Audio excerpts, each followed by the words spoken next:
Welcome to high school baseball on the Play Action Sports Network. We'll be back with the pregame show after this.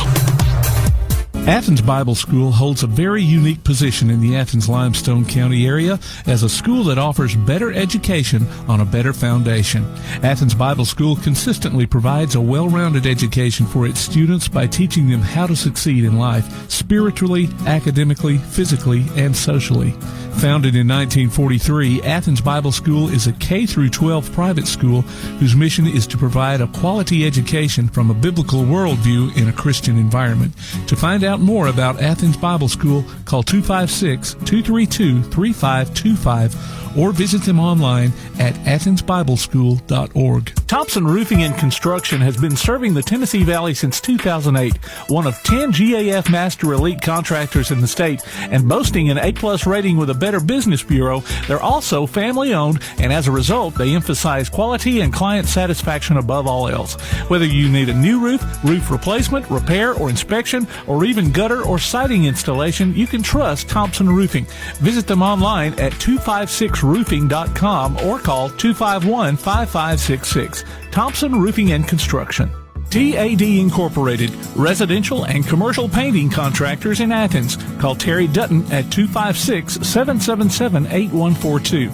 That's 256-777-8142.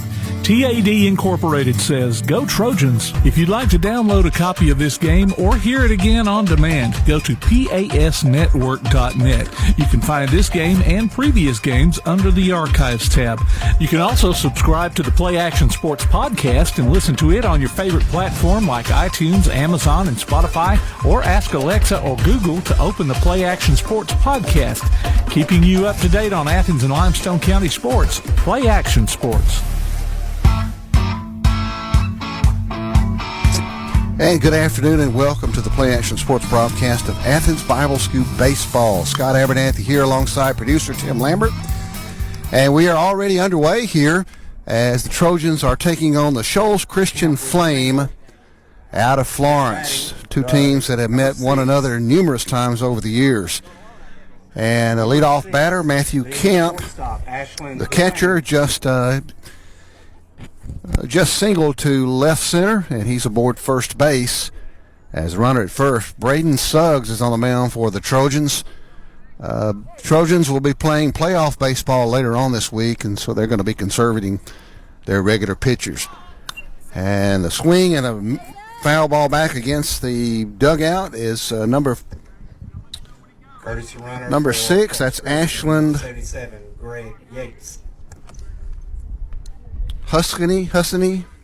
Hussaini. And he's up there with an 0-1 count. He'll swing and a miss. And he's in a hole now at 0-2. Yeah, I think it is 2.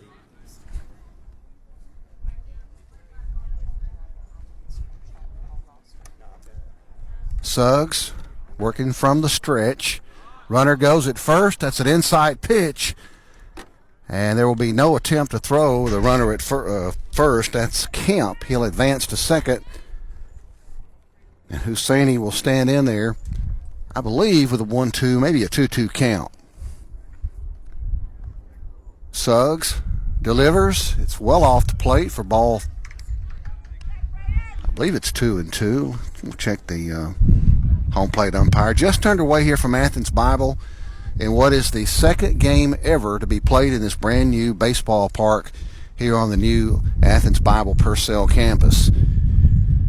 Suggs delivers. It's swung on. Hit up against the backstop. Good crowd here on hand is what of course we've mentioned, the second home game ever here at Athens Bible School. Hussaini stands in again now. The runner at second.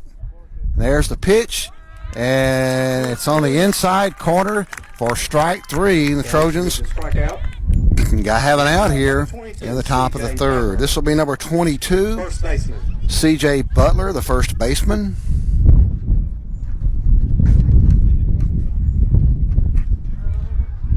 Beautiful day for baseball here in Athens. Suggs looks. This one's well off the plate for ball 1. There is a fairly brisk wind out of the west, and if you're a kind of pitch hitter that can push or pull the ball outside towards the right field fence, you might be able to get one up and get aided by the wind and get it out of here.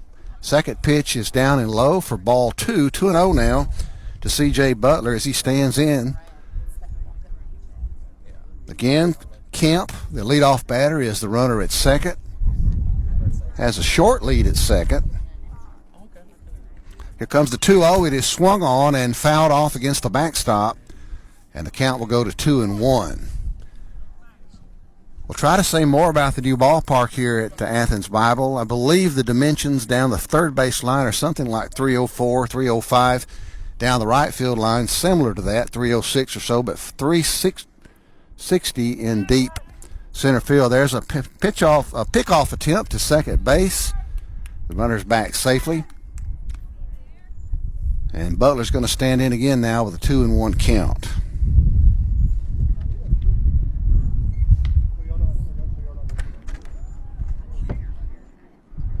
Suggs again working from the stretch.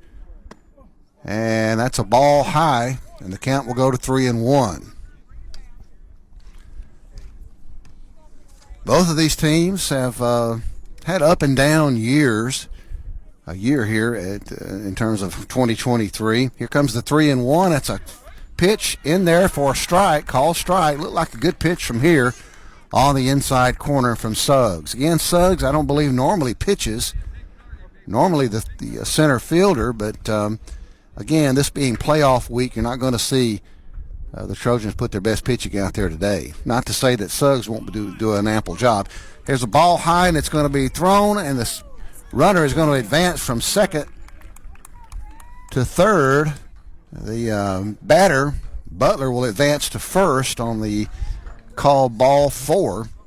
So with one out here in the top of the first, the Flame have runners at the corners.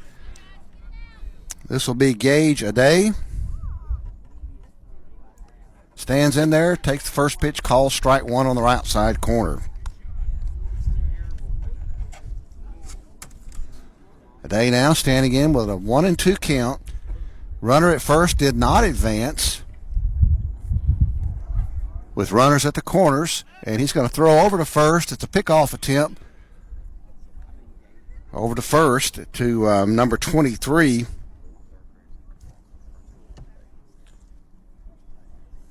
Is it 23? I don't have that number. No, it's Gavin Butler at first base. Yes, I do. Pitch is a ball just off the plate. Did miss by much. The count is now 2-1 to Aday.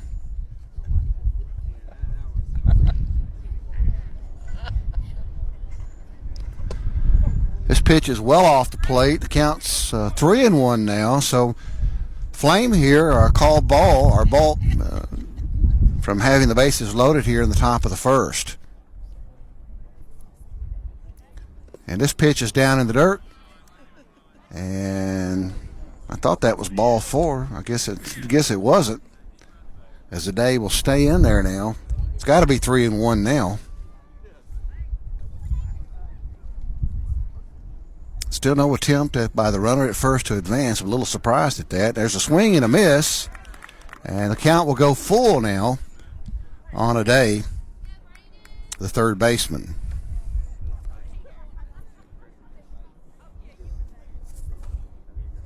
Comes the pitch. The runner does advance as the ball is hit into the hole in the infield. Luke Merle will try to run it down, but a run is going to score. They were running on the pitch, so the defense reacted in an attempt to take the throw at second. That left a gap in the infield, and Luke Merle just could not get to it as the ball was hit to the hole. Nice bit of hitting there by Aday. This will be Alex Richards, the right fielder.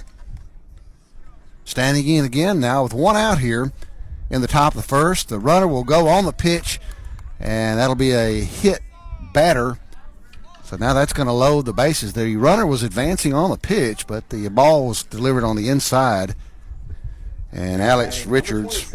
Jack Strickland, second baseman. Jack Strickland, the second baseman, will stand in with one out here and a bases loaded situation for Shoals.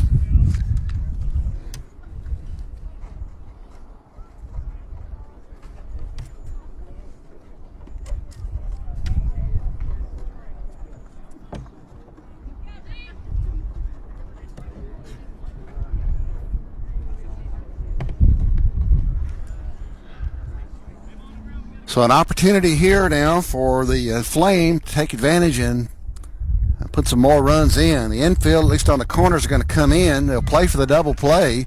And the first pitch to Harris is a called strike one.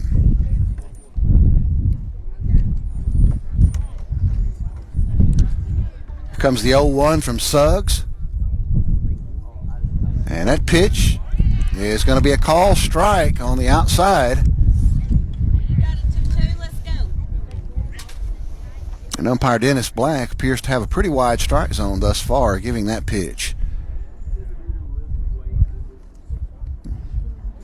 Pitch is going to be delivered, swung on and missed for the second out of the inning. So 2 outs now here in the top of the first. Strikeout. Now batting the pitcher, number 11, Taryn Harris. 1 run already in here for Shoals. The Trojans will be happy if they can get out of this with only giving up 1 run. Here comes the pitch. And they'll throw back to second in an attempt to pick the runner off. He's back safely in time.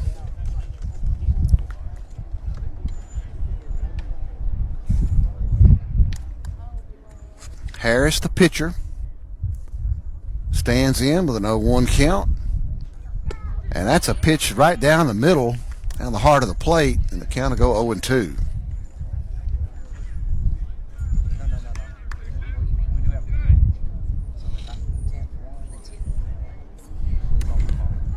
Here comes the 0-2 delivery from Suggs. It'll be thrown and in there for a strike. Well, I'm mixed up again, Tim. I thought it was 0-2. I guess it was 1-1. 2 strikes on him now. And that ball is going to be off the plate for ball 2, ball 3. The runner was not paying attention at third. They attempt to pick him off. Walker Brand wasn't ready for the throw, and the Trojans give up a run there as the runner from third advances on the wild throw.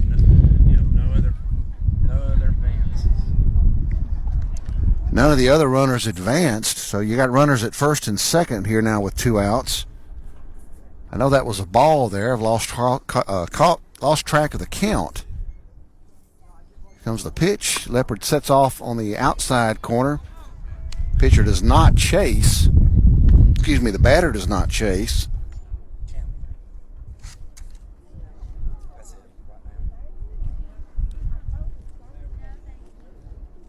And the pitch is swung on. It'll be fouled out of play.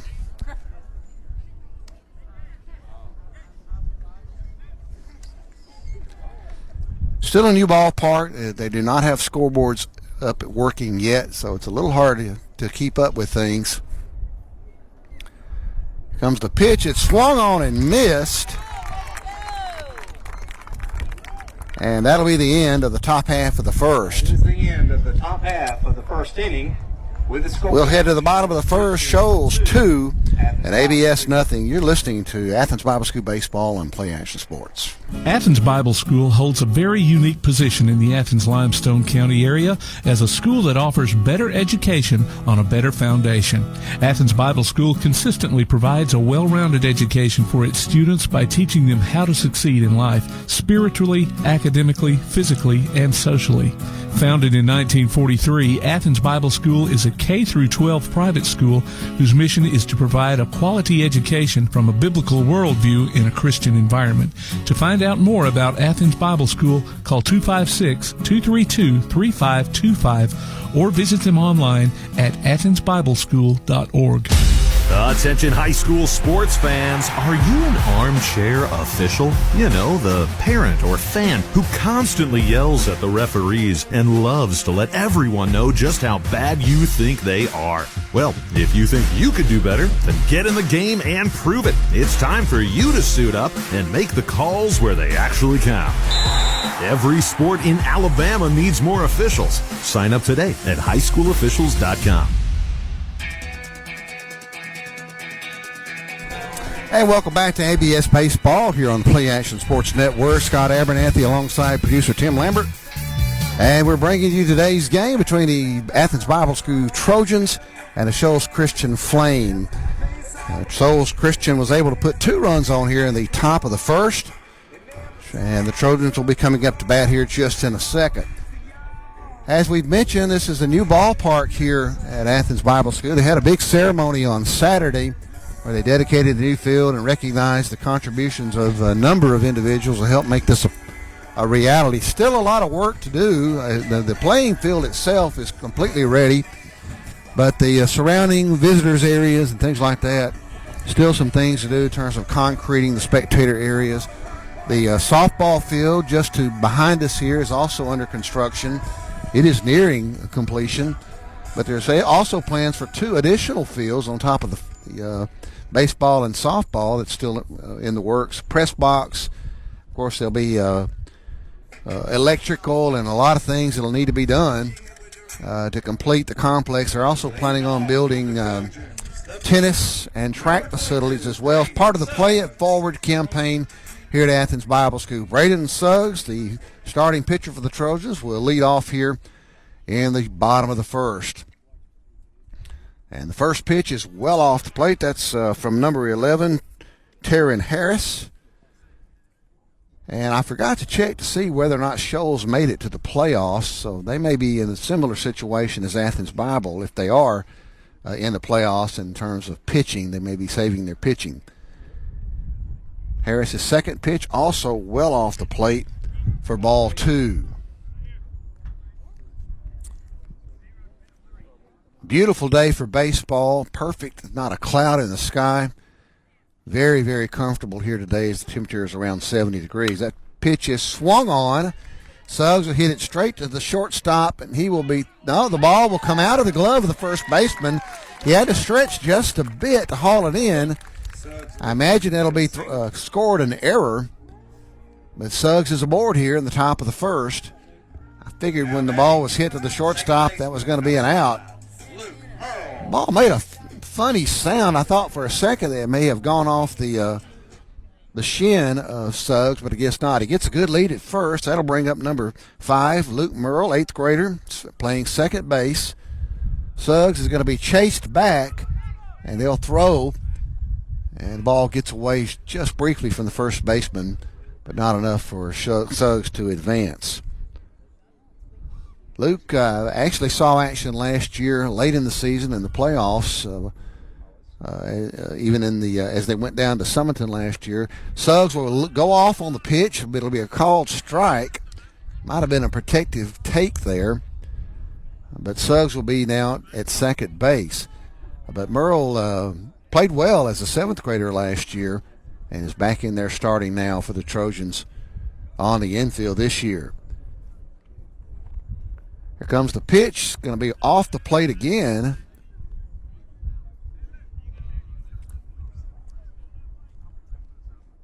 And Merle will stand in now again.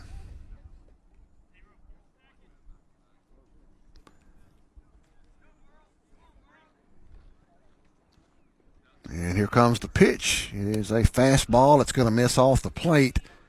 And I believe that takes the count to 3-1. Suggs, the runner at second.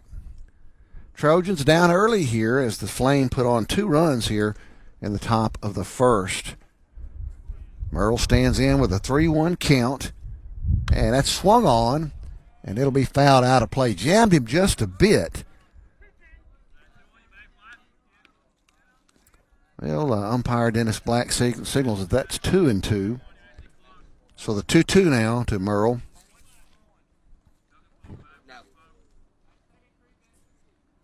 As Harris gets ready working out of the stretch with the runner at second. And that's a curveball, and Merle reaches out there and punches it, and it will go over the backstop for the foul ball, and the count will remain at 2-2.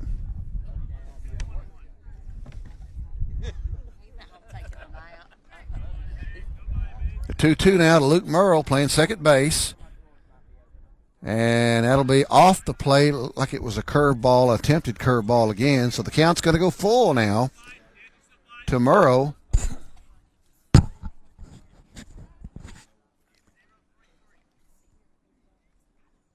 Suggs staying at second. And the pitch, it'll be swung on. It'll be hit to the shortstop, and he will not attempt to throw. He had to get over just a bit. It was not a really hard hit ball, so it's kind of a slow rolling kind of hit. And I imagine that'll be scored a hit, as there was no attempt to throw over to Merle, who quickly dat down to first base. So runners at first and second now, as shortstop number 3, Ethan Johnson, will stand in. Johnson also a player that saw lots of action last year, a starter last year throughout the season.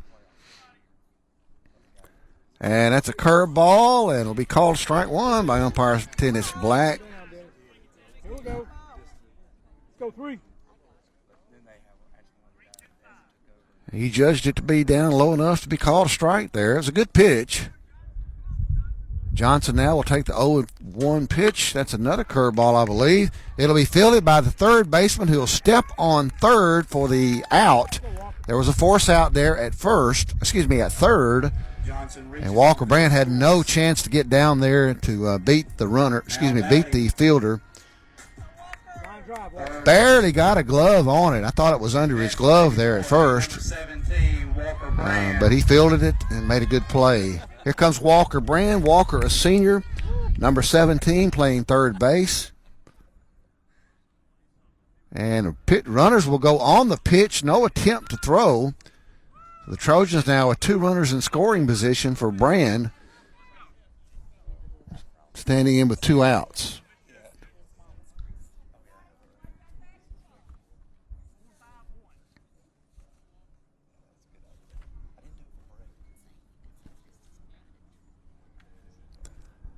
And that'll be swung on and missed.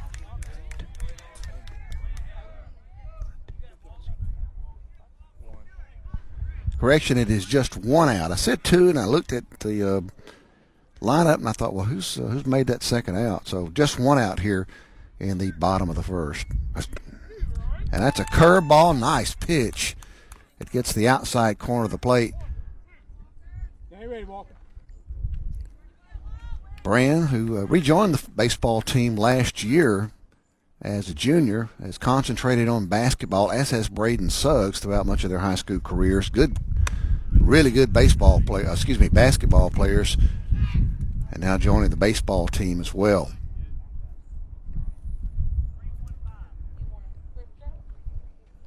Brand will stand in now. Harris working from the stretch. Runners at second and third. That's a curveball. That'll be called strike 3. That was a nice pitch that got the outside corner. And that's going to bring up number 21, Ben Leopard, the catcher. The catcher, number 21, and Christie's pride and joy, Ben Leopard. So big opportunity here for the Trojans.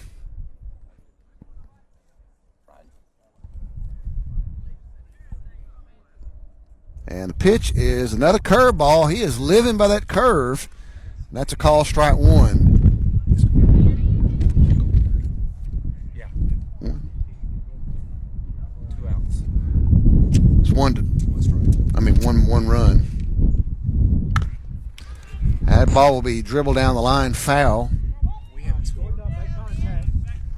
Put it in play, Ben. The Trojans now down 2-0 here in the bottom of the first. An opportunity to tie the game likely on a base hit with the runners in scoring position at second and third. That's Merle standing out there at third. Ethan Johnson at second base.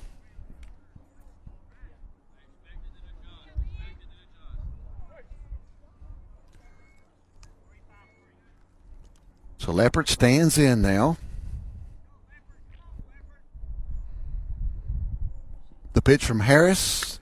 It'll be swung on. It'll be hit to left center, and it's well over the head of the left fielder. That's going to drive in 2 runs, and Leopard is going to go all the way to third base on the triple. Ball will be mishandled by the outfielder, and he's going to come all the way in. Base clearing inside the park. Home run. And I'm sure some might say that's an inside the park home run. It's probably going to be a triple and an error. So 3 big runs that come in Designated hitter, number 46. on that hit. It was a very well hit ball. And we got a westerly wind. It's going to kind of knock it down out there in left field, but it was well over the left fielder's head. So that's been the best hit of the day thus far. That'll bring up number 46, designated hitter, Zach Bath.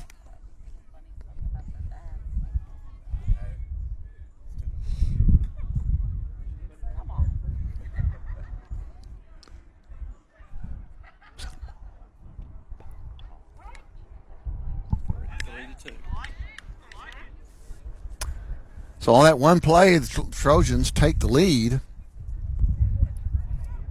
3-2 with Bath still in there. Bases are clear now as Leopard came in on that hit. And that pitch will be in there for a strike. Bath almost offered at it there.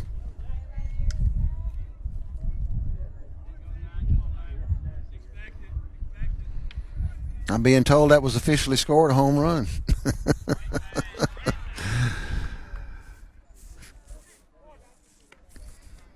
Count will go to 2-1 now to Bath.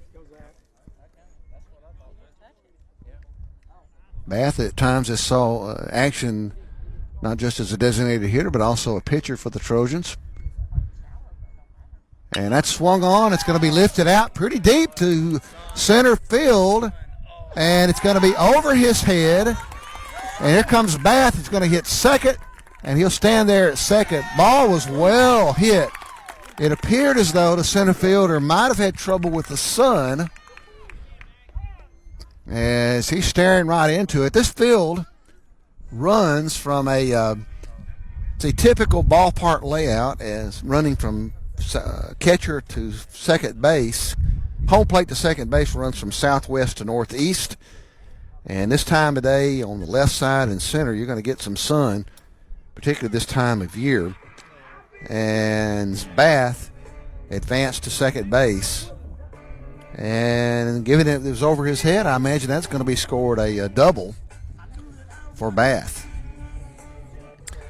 So that gets a visit to the mound. I want to remind you to check out the PAS Plus mobile app. It's your connection to all our live streams along with scores, game archives, and more.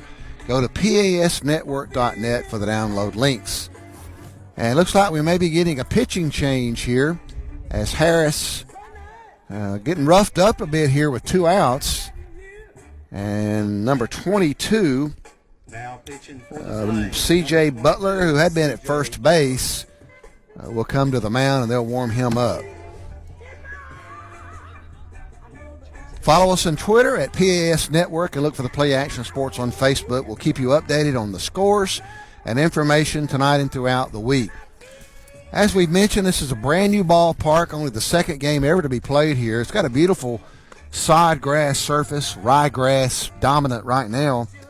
Looks like it was cut earlier in the day, and they've got it striped with that striped cut that you might see in some of the major league fields. It is a professionally designed and constructed park. The folks that built this park knew what they were doing. Not their first ballpark. I know many love the old ballpark on Washington Street on the old campus. Had a bit of a nostalgic feel to it, but this is a considerable improvement. Again, there's still work to do on the dugouts, some touch-up painting, finishing up some of the roofing. They brought in generators to run temporary, music, as you can hear in the background. Really, really a nice setup here for the Trojans. And they will be hosting the 1A state playoff first round. They'll be hosting Hubbardsville on Friday as the Trojans once again in state playoff action, as is often and almost always the case for this program. These two programs are in a bit of a rebuilding mode, have been over the last couple of years. The 2023 Trojans field a relatively inexperienced team and has to rely on younger players, but that's probably going to play off quite handsomely over the next several years. Coach Bill Merle, in his 53rd year of coaching baseball at Athens Bible School, 50 as head coach. A few weeks ago, he reached the 900 career win mark, and that'll put him second all-time among Alabama baseball coaches in terms of wins. He recently announced that this will be his final season coaching at Athens Bible School. I believe he's going to remain athletic director and still be helping out in terms of the baseball program. I think I heard him say he'd be driving the bus some, but I think he's looking forward to being a grandparent and watching his two grandchildren here who are students play baseball and softball. So I'm sure there'll be more to come in terms of events to honor his tremendous contributions to Athens Bible baseball. Well, we're ready to go here as Butler has warmed, and that's going to bring up number 15, Luke McElroy. Another opportunity here to add more runs with Zach Back standing at third. He gets a big lead at second, and McElroy will take a call, fastball for a strike.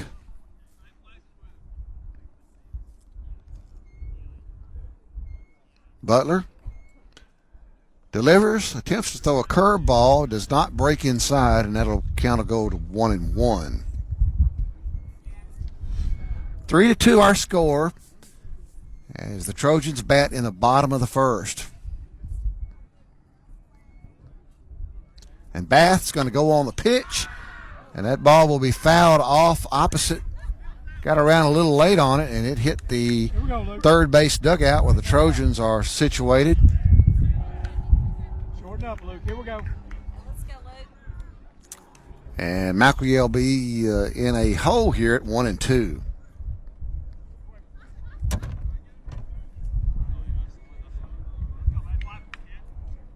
Bath with a good lead. He's going to go again to third. And that pitch will be down low, blocked by the catcher. And the count will go to 2-2. So Bath now standing there at third base. With 2 outs, not a huge advantage being at third over second since you're already in scoring position at second. But here comes the 2-2. Looked like a balk there by the pitcher as he didn't pause. And the ball will be hit to the shortstop, who will throw over to first for the 6-3 out for the third out. We head to the top of the second. ABS with a 3-2 lead. You're listening to Athens Bible School Baseball and Play Action Sports. Thompson Roofing and Construction has been serving the Tennessee Valley since 2008, one of 10 GAF Master Elite contractors in the state, and boasting an A-plus rating with a Better Business Bureau. They're also family-owned, and as a result, they emphasize quality and client satisfaction above all else. Whether you need a new roof, roof replacement, repair, or inspection, or even gutter or siding installation, you can trust Thompson Roofing. Visit them online at 256roofing.com or call 251-5566. Thompson Roofing and Construction. Applebee's Tailgate Talk wants to recognize our local athletes, and you can help. Go to tailgatetalk.net throughout the school year to vote for the Applebee's Neighborhood Athlete of the Week. The winner receives a gift card from the Athens Applebee's and a Tailgate Talk t-shirt from that shirt printing place. Submit your own nominations for future polls, too. While you're there, check out the Tailgate Talk archives and see what you might have missed. That's the Applebee's Neighborhood Athlete of the Week. Cast your vote today from Applebee's Neighborhood Grill and Tailgate Talk. And welcome back to Athens Bible School Baseball here on Play Action Sports. Trojans taking on Shoals Christian here at the newly christened ballpark here at Athens Bible School. 3-2 Trojans with a early lead here after the first inning. Tailgate Talk gives you the chance to howl with Havoc this hockey season. Go to tailgate.net and enter your name for 2 tickets to see the Huntsville Havoc. Winners will be announced during Tailgate Talk Saturday mornings at 10 and on 1080 AM WKAC. I believe the Havoc are in the playoffs. I think I heard against Birmingham, I believe. We are ready to go here in the top of the second. That'll bring up number 12, center fielder Logan Thornton, as the Trojans carry a 3-2 lead here in the top of the second. All right, Braden, here we go.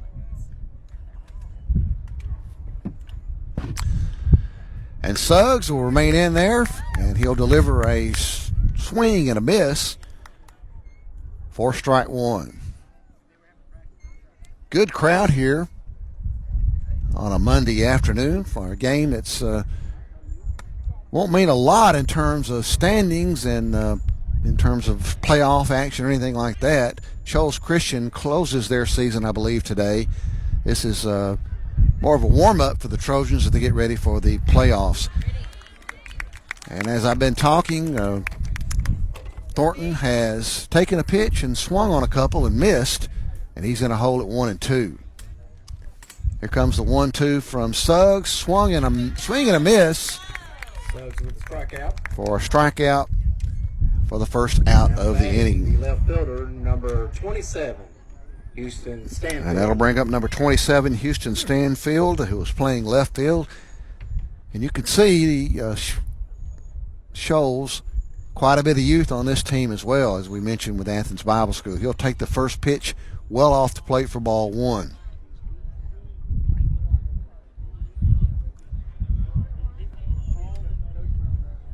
Suggs, at second pitch, just misses high for ball 2-0, as Stanfield stands in. Suggs, with no runners on, works from the windup, and that's a swing and sort of a lazy swing and a miss, and the count goes to 1-2. Excuse me, 2-1. And the 2-1 will miss well off the plate, and that'll be 3-1. Suggs, not typically a pitcher for the Trojans. The Trojans are, again, tuning up for playoff action on Friday. Shoals did not make the playoffs this year. This pitch, the 3-1, comes well inside, and that's going to be ball 4, and Stanfield will advance to first. Now batting as the leadoff, Matthew Kemp. or as the initial runner here in the top of the second. The leadoff batter of the second did strike out. One out here in the top of the first. Not much of a lead over there by Stanfield. That'll bring up the top of the order for Shoals, catcher number 1, Matthew Camp. He'll take the first pitch off the plate for ball 1.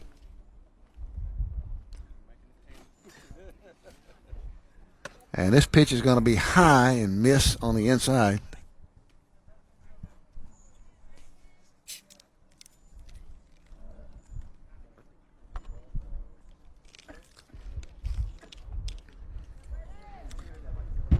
Suggs delivers well off the plate.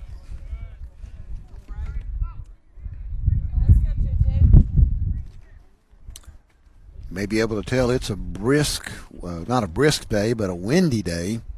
Stanfield with very little lead over the first. Doesn't appear to be a threat to run at all. And Suggs is going to miss again and going to have two runners on now in the top of the second, both by walks. That'll bring up number 6, Ashlyn Husseini is how I'm pronouncing it. I may have it wrong. PA man Jonathan Bragg said it's Husseini, so I must not be too far off. I'm guessing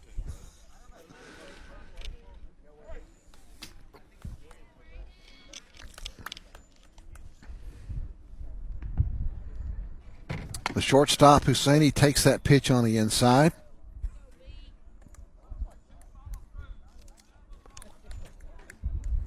Again, Suggs not accustomed to pitching, and it's his first year back to baseball since elementary league.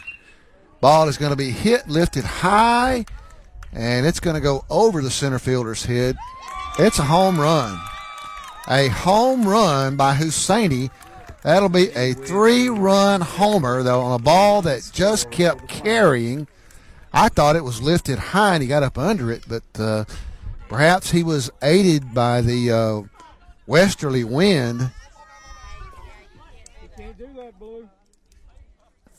And Husseini initially missed home plate. I was watching, but fortunately for him, so was one of his players and told him to go back and step on home because he clearly missed it initially.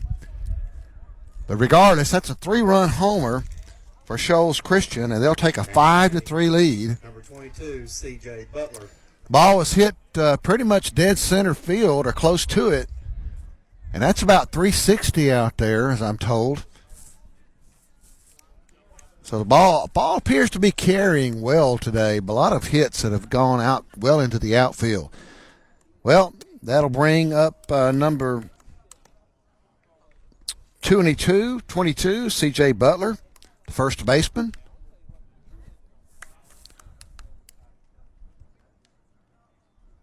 And that's swung on. That's going to be lifted out to right center in the gap. And Butler's going to head to second, may head to third. No, he's going to stand up at second, a stand-up double on a nicely hit ball by Butler. Butler with the double. Now batting number 5, Gage 80. And the bats for the Flame are alive here in the top of the second. That'll bring up number 5, Gage Aday, the third baseman. Standing in here with one out here in the top of the second. The Flame with a 5-3 lead. That pitch is on the outside corner for a call strike 1.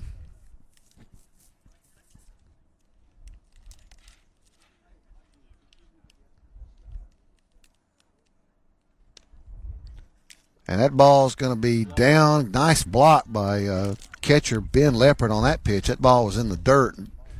Bounced kind of funny, but he got up and blocked it well and prevents the runner at second, Butler, from advancing. And here comes the pitch by Suggs, and it's going to be a ball high, but Aday took a swing at it. And I'm really missing the scoreboard, Tim. I tend to rely on it for the pitch count, and I'm a little lost right now. I know there's at least one strike.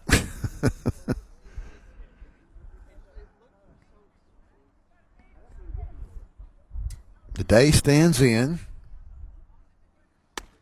And that pitch just going to miss off the outside corner, a little bit high as well. It's one of those you wished you would get, but and understand why he didn't call it a strike. Here comes the pitch by Suggs. That's going to be down in the dirt as well. Another nice block by Leopard. And that's going to send Aday to first on the base on balls. And that's going to bring up number Now batting 3, Alex Richards, the right fielder. So 2 runners now for Shoals at first and second here, batting in the top of the second. Suggs is going to miss high, and Coach Merle's going to head out there. Got a feeling we're going to get a pitching change.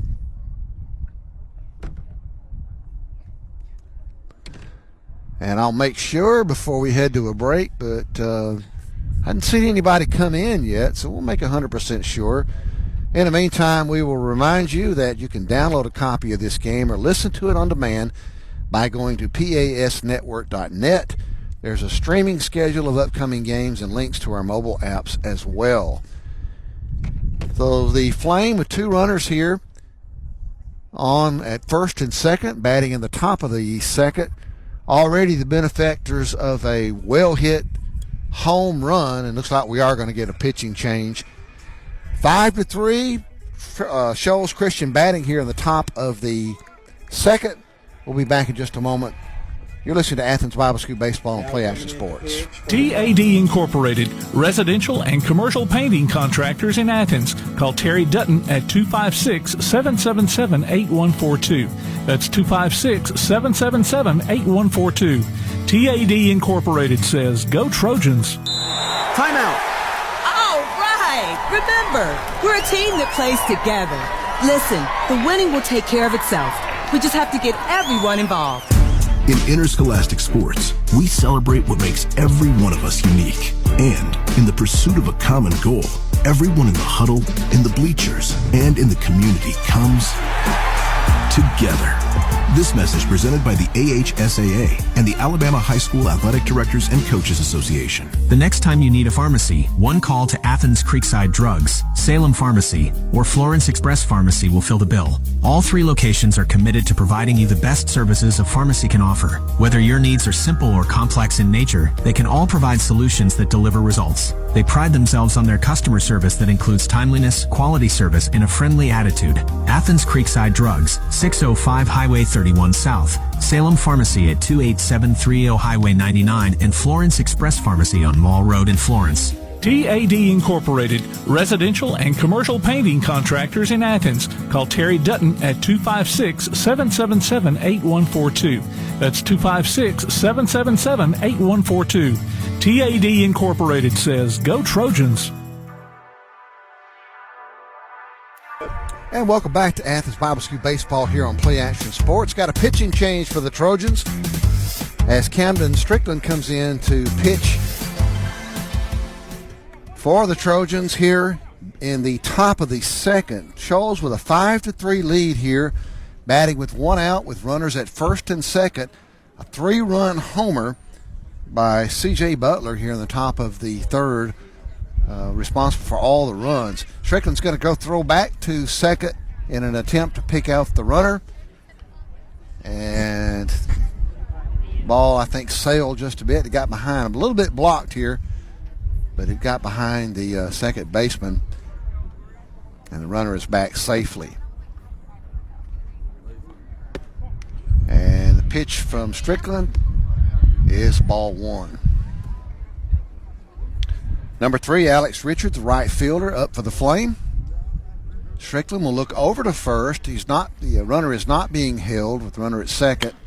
And that ball is going to be hit into the hole in between first and second base. And that's going to advance the runners and load the bases. And thought for a second that Shoals was going to try to run that runner in from third. There was a little bit of a delay out there in the outfield getting the ball in. And we've got bases loaded now with 1 out, with number 26, Jack Strickland, coming to bat for the Flame. So another big opportunity for Shoals. I'll tell you, Strickland is well off that plate. I'm not sure he can even cover the plate on an outside pitch there.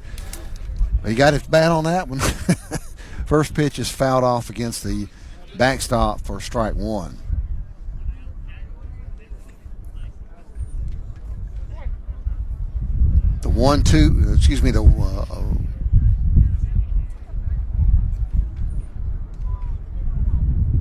Pitch will be hit, and it'll be hit over to the shortstop, Ethan Johnson, and he will bobble it just a bit, and threw over. And they called the runner out at first. That was a close play. I have to admit, to me, it appeared to be safe to me, so the Trojans might have got a break there for the second out of the inning. A run does come in for the 4th run of the inning. This pitch is going to be a bit wild. It'll hit the concrete wall and bounce back. Ball was sailed over the catcher, Leopard, but fortunately for the Trojans, they were able to get back, grab the ball, and prevent any more runs from advancing.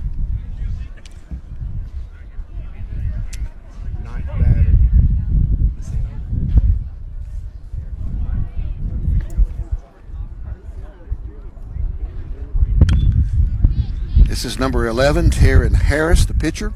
He was the initial pitcher for Shoals.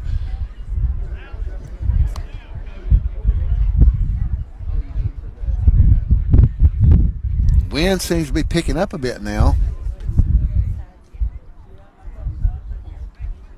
And here comes the pitch from Strickland, and it's in there for a call strike.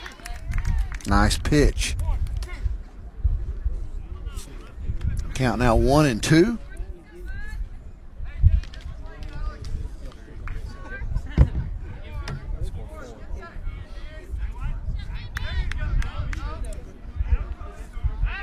And Strickland's going to throw back to second. The runner will get back in time. The runner at third does not advance. It was a nice pickoff move there.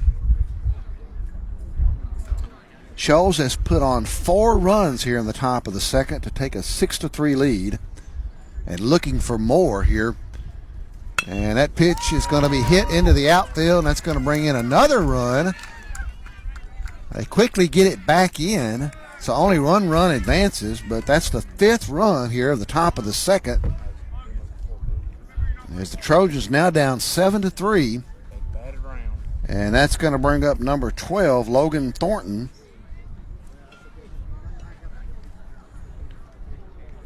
I got 6. Got 2 outs. Now batting. So Thornton now, the center fielder, standing in again with another opportunity to drive in runs. And it's going to be a swing and a miss. The runner will advance from first to second. So 2 runs in scoring position now for the Flame. As Thornton swings and misses that first pitch. Trojans desperately need an out here to get out of this. Strickland's delivers, and it's swung on and dribbled back behind the plate for strike 2.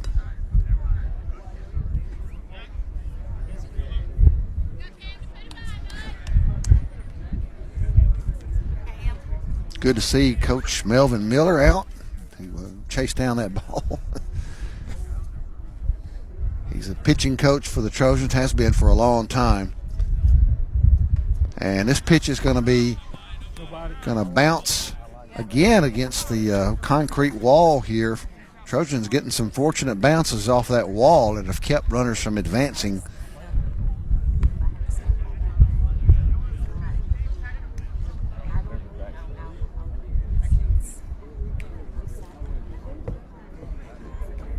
Strickland now stands in,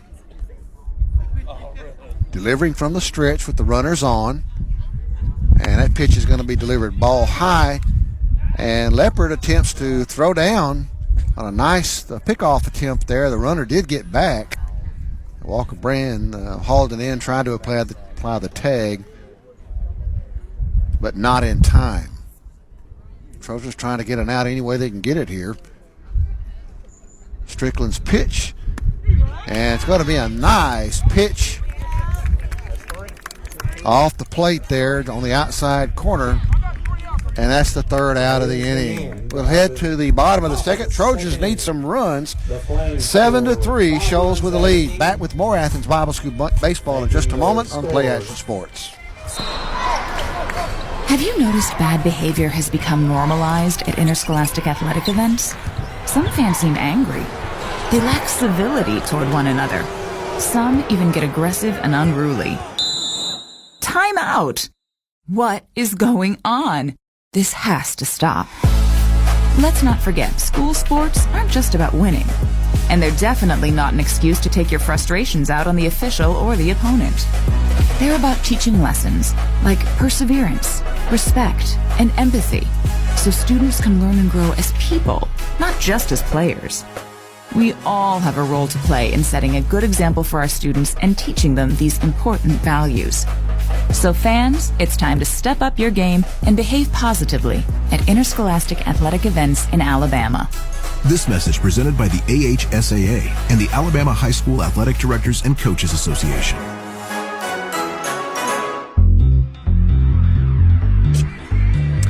And welcome back to Athens Bible School baseball here on Play Action Sports. Trojans about ready to bat here in the bottom of the second. In a hole, 7-3 our score. Shoals with the lead. As number 44, Ethan Barnes, will be the leadoff batter here in the bottom of the second. Look for the monthly Play Action Sports column in Athens Now. We'll update you on what's been happening in local sports news as well as upcoming games and events. The paper is free and available at businesses all around the area. As I said, Shoals with a 7-3 lead here big 3-run homer, responsible for 3 of the 5 runs that they scored in the top of the second. So the Trojans now will want to answer this one quickly.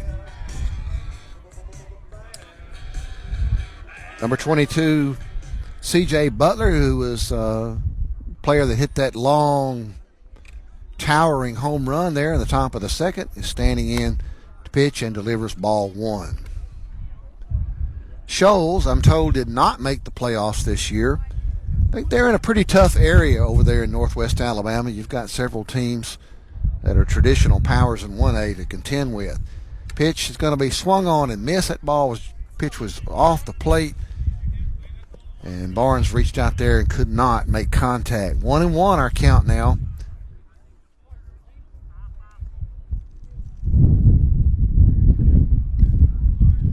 And the wind's really picking up now.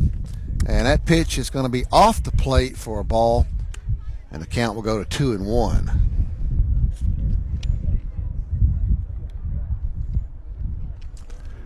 Kind of wind that if you can get it up and get some power into it, the ball's going to carry out, and Barnes is going to be hit as he tried to avoid it but could not get out of the way in time. He's going to be at first.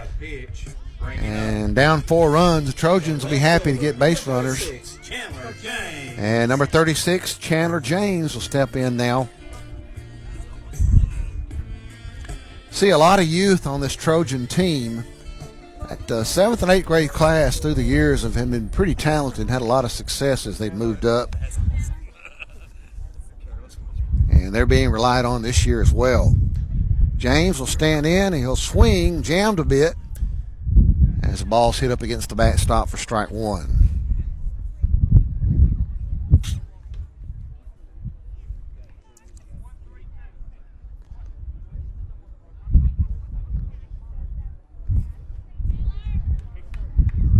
Barnes at first, not too big of a lead. He does not attempt to go, and James is going to take that pitch for ball 1. Here comes the 1-1 to James. Barnes looks like he might be poised to take off over there. He does not. That pitch is going to be called strike. And the count will go to 1-2.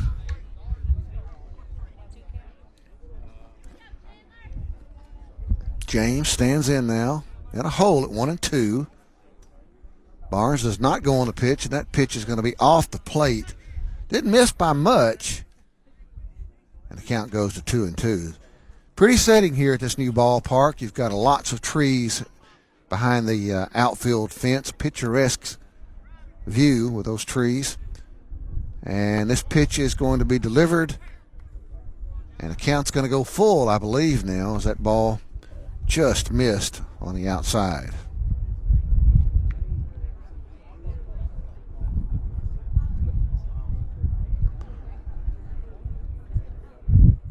Here comes the pitch, and it'll be just inside, high and tight, and Chandler James will advance. So 2 runners on now as the top of the order. Now batting Number 54, Camden Strickland. I believe he's taking the place in the lineup of Braden Suggs. Suggs was the starting pitcher, and Strickland now, who took his place in the lineup as well as position, and he's going to stand in now with an opportunity to drive in a run or so. He's going to take the first pitch for a ball high. Butler having trouble finding the strike zone here in the top of the, the bottom of the second. Stands in and takes that pitch. It's going to be called strike. The count goes to 1-1. I don't know about that. That's kind of a tough call there. Here comes the 1-1 to Strickland. And they're going to step. I thought we were going to get a pickoff there. Strickland's going to try to lay down a bunt. And it hits initially in play, but rolls foul. And Strickland now with 2 strikes. He almost had it down there, and Shoals was not prepared. It would have been very effective if he could have gotten it down.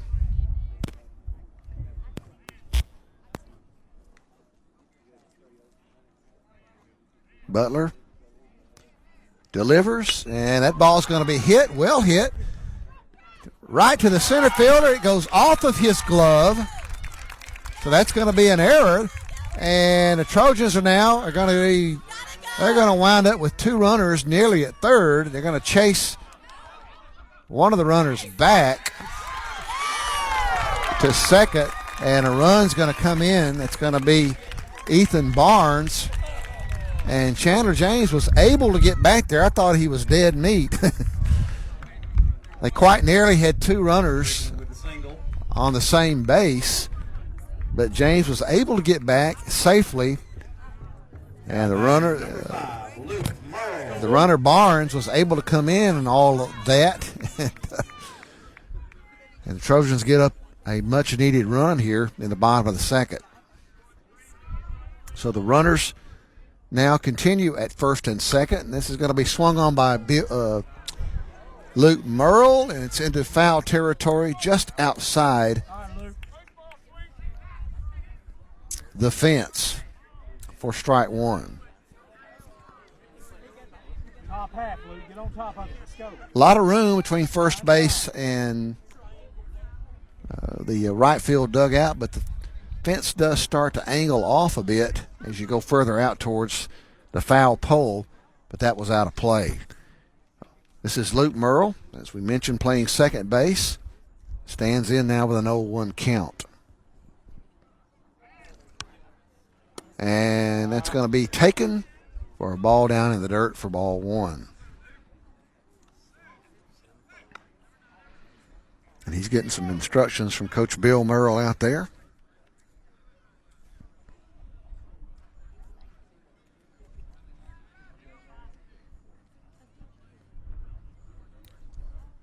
Merle stands in with a 1-1 count. And that ball is going to be well high for ball 2. Trojans have picked up a run here in the bottom of the second, trailing now 7-4.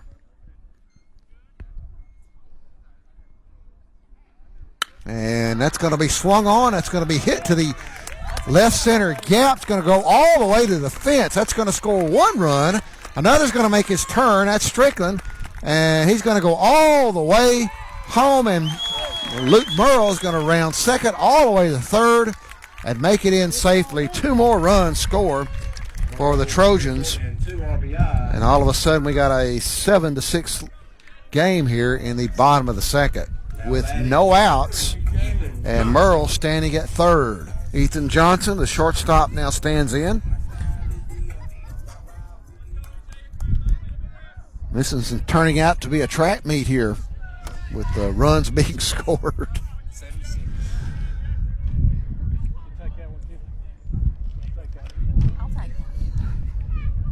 It's a well-hit ball as well. The ball, as we mentioned earlier, seems to be carrying well today. And there's another big hit. And that's Johnson. That's going to hit once and hit the fence. That's going to drive in Merle and tie the game at 7-7, and Johnson with a stand-up double. And the balls are just flying like crazy here. Now batting number 17, Walker Brand. The wind has sort of shifted a bit to be a little more southwest.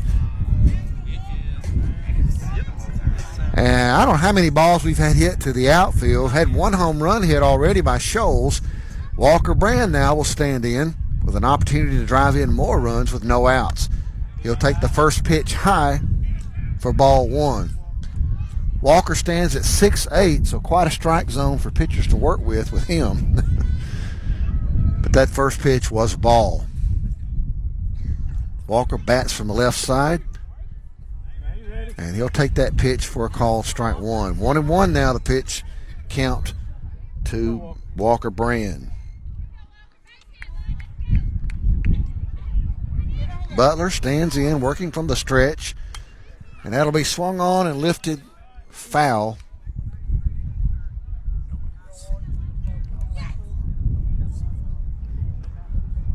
And that'll go to a 1-2 count. No outs here in the bottom of the second.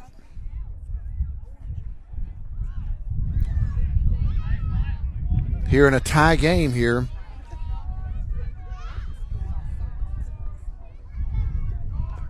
In the bottom of the second. Pitch is going to be well off the plate.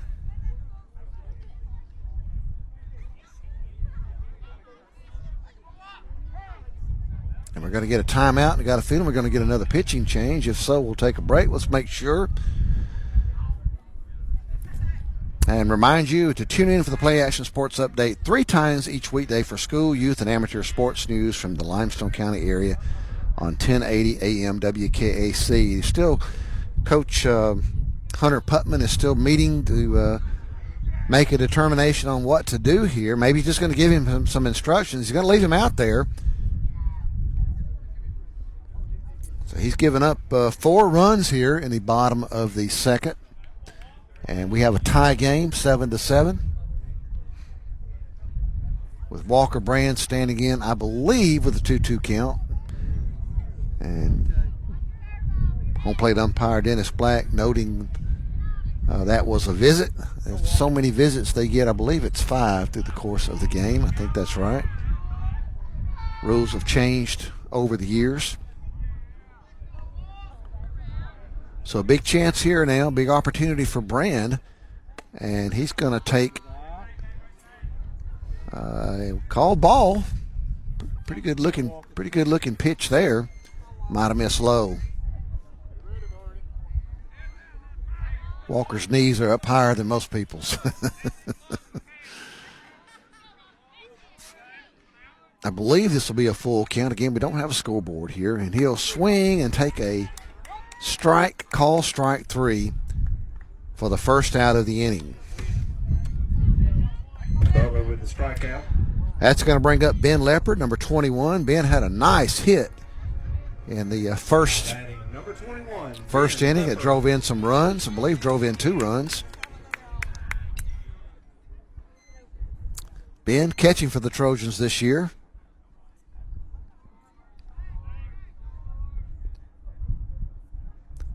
And he'll stand in, swing, and it'll be fouled out of play.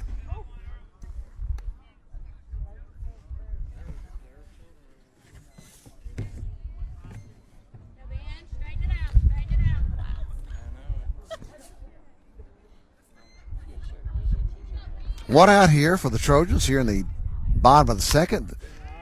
And for some reason, Ethan Johnson took off on that pitch and is thrown out attempting to steal third on a nice throw and a nice catch there by the third baseman. Was able to scoop it off the ground and apply the tag, and he clearly was out. So now 2 outs here in the bottom of the second. You don't want to run yourself out of a big inning here. Of course, with 1 out, there's an advantage to being at third. And Leopard again is now going to stand in, I believe, with a 1-1 count. Nice curve ball. It's going to be hit shallow infield, and the first baseman is going to come over and take what appear to be the second baseman's play typically for the third out of the inning. Trojans rally for 4 innings in the bottom of the second, and we got a tie game, 7-7. As we head to the third inning. Back with more Athens Bible School baseball in just a moment on Play Action Sports. Athens Bible School holds a very unique position in the Athens Limestone County area as a school that offers better education on a better foundation. Athens Bible School consistently provides a well-rounded education for its students by teaching them how to succeed in life, spiritually, academically, physically, and socially. Founded in 1943, Athens Bible School is a K-12 private school whose mission is to provide a quality education from a biblical worldview in a Christian environment. To find out more about Athens Bible School, Call 256-232-3525 or visit them online at athensbibleschool.org. PASnetwork.net. It's now your gateway to the Play Action Sports Network. Whether it's Play Action Sports coverage of school, youth, and amateur sports from Athens and Limestone County, or Calhoun basketball, James Clemens sports, and Applebee's tailgate talk via PAS Plus. PASnetwork.net. Follow the links to download apps to hear live streams and podcasts, enable Alexa skills, or listen live on your computer. Covering Athens and Limestone County area sports, PASnetwork.net. And welcome back to Athens Bible School Baseball here on Play Action Sports. 7-7 game here as we're about to start the third inning. ABS with the end of regular season game here with Shoals Christian. These two teams over the years have had a lot of success in high school baseball. Again, not having quite as much success in the last few years as both have been kind of in a rebuilding mode. But I tell you, back 15, 20 years ago, these were two powerhouses in Class 1A baseball. The Trojans had a terrific series en route to the 2008 state championship, a best of three that went 3 games and was a nail-biter in Game 3 as the Trojans were able to secure the win and go on to win the state championship. Starting the top of the third, pitching for the Trojans is Camden Strickland, who came in for relief of Braden Suggs. First pitch is going to be a called ball.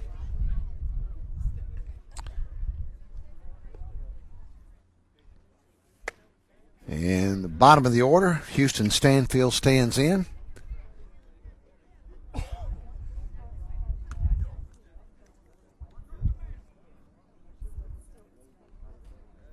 Strickland.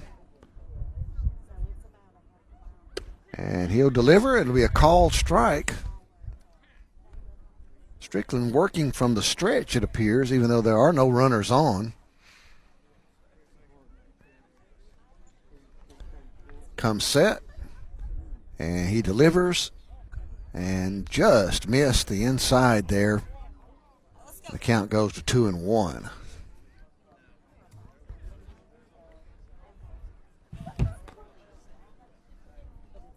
Two 2-1 to Strickland, and it's going to be. It must have been 3-1, so he heads to first base. And once again, Flame have runners aboard here. Now batting here in the top of the third. That'll bring up the top of the order. Number 1, Matthew Kemp.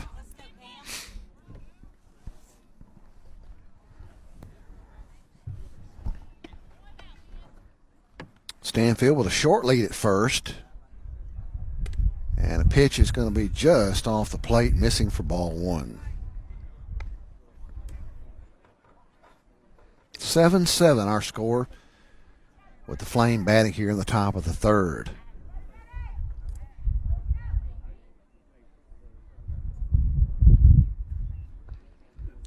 Pitch is going to get away from Leopard, but he did a good job of blocking it. It bounded over towards the third base dugout. The runner at first did not advance, so a nice job of hustle there by Leopard, getting over and getting that ball back, preventing the runner from advancing. Comes the pitch from Strickland. That's a swing and a miss, and it's going to hit the backstop, and I think that must have been a foul tip. Nobody reacted, so I'm being told that was actually a foul tip. I'm positioned just behind the plate here, so getting blocked a little bit by the umpire, so didn't quite see that.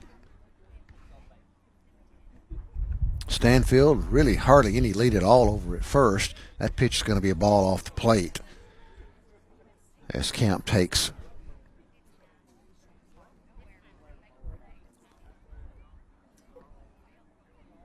Strickland delivers, and that's going to be ball 4.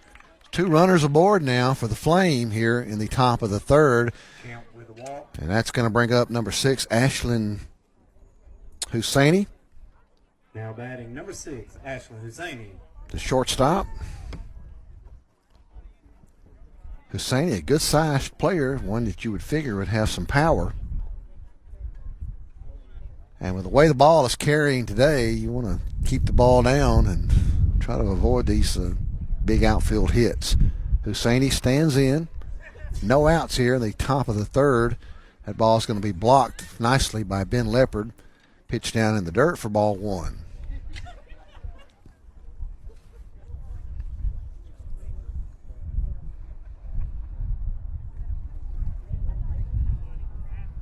Two runners aboard here in the top of the third. And that pitch is going to be also down in the dirt. Scooped up nicely by Leopard. And Strickland struggling a bit now to find the strike zone. Go to online to tailgatetalk.net and enter your nominations for the Applebee's Athlete of the Week and vote on this week's poll. We'll announce the winner Saturday between 10 and noon on Applebee's Tailgate Talk on WKAC. The winner receives a gift card from Athens Applebee's and a Tailgate Talk t-shirt from That Shirt Printing Place. Strickland now delivers, and that's going to be swung on by Husseini out of play.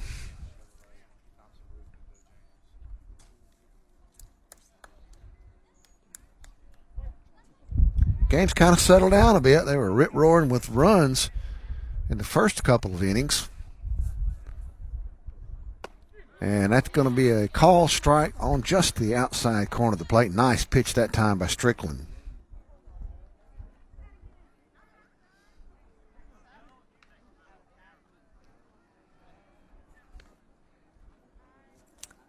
Pitch is going to be swung on and be lifted to left field. It will drop for a hit. And the runners are going to advance, and the bases are going to be loaded now. With a single. With no outs here in the top of the third, and the batter who launched a 3-run homer in the last inning is up again now. So I guess I've got it mixed up again. That was Husseini that did hit that earlier. So Butler stands in, and that's going to hit him. And with bases loaded, he is going to advance. Butler's hit by a pitch, which scores a run. And that's going to score a run for Shoals here in the top of the third. That brings up number 5, Gage Aday, third baseman.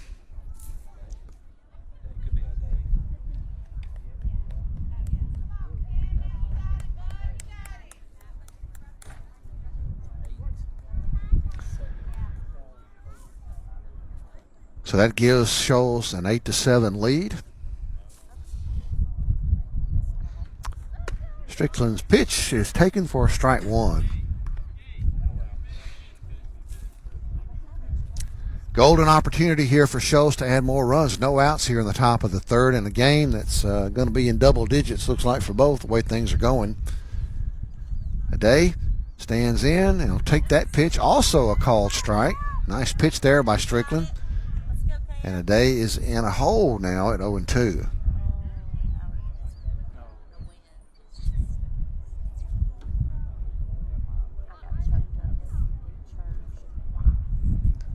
Here comes the 0-2 to Aday.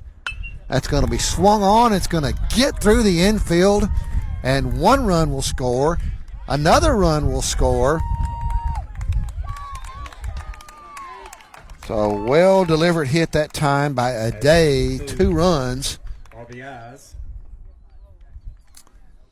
And Shoals is going to have runners at first and second now with no outs here, batting in the top of the third inning.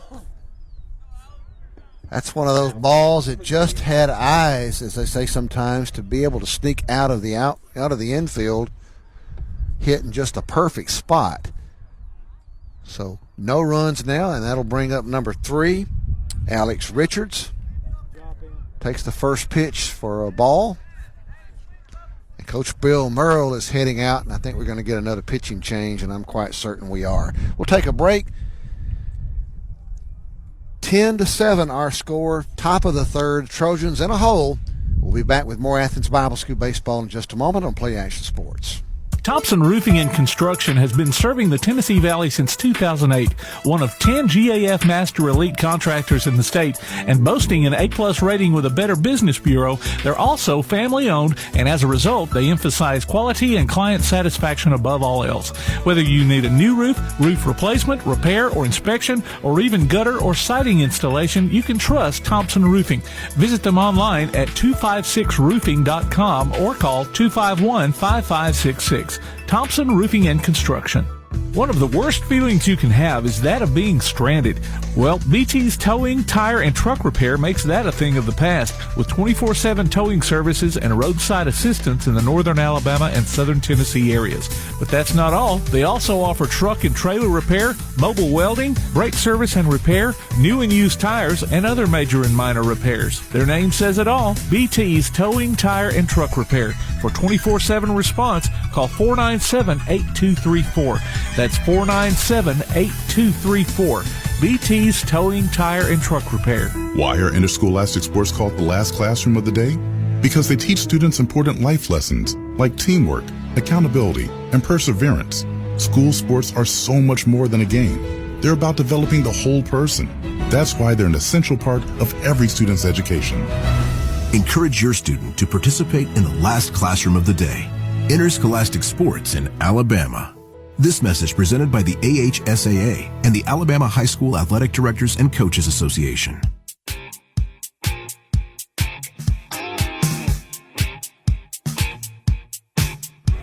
And welcome back to Athens Bible School Baseball here at the new Purcell campus, or the new ball field on the new Purcell campus. Still new. It's 3 years old in terms of the campus. The ball field itself is only a few days old in terms of actual play.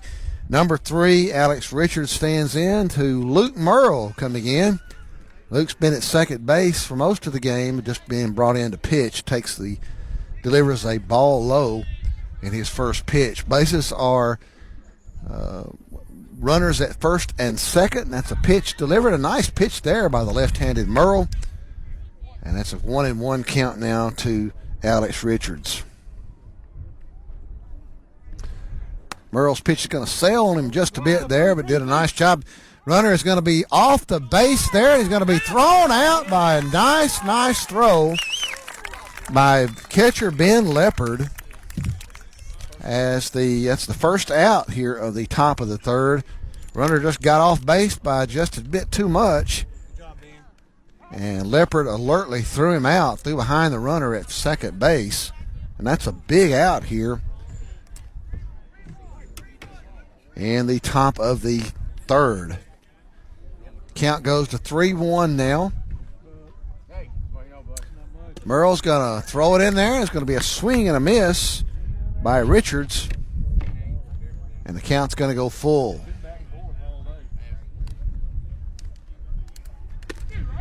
And that pitch is going to be on the outside corner of the plate for strike 3.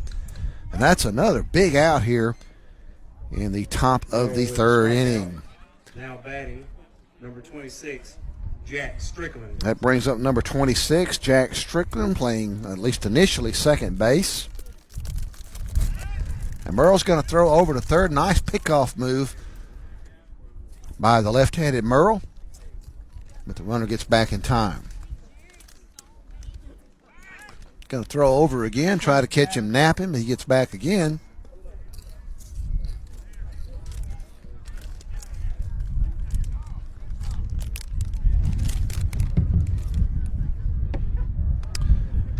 So suddenly now 2 outs here in the top of the third. The runner will advance. Almost tagged him out on a circus play, or would have been, by Ethan Johnson. Grabbed it and tried to maybe reach behind him and make the tag. Just missed, but nice attempt. Strickland is going to swing and miss as he did on the pitch prior to that. He's in a hole now, I believe, 1-2. Merle, nice curveball. That's going to be a called strike 3. Drop third strike, but Leopard alertly reached out and tagged the batter. Trojans stop the bleeding there in the top of the third.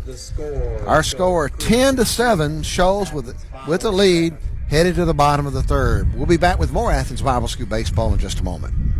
You know, some real estate agents want to find the home that offers them the best commission with the least effort. Well, the goal at Dream Key Real Estate is to find the home that's right for you. Call Adam Graves at 256-374-1162 to get started on that new journey.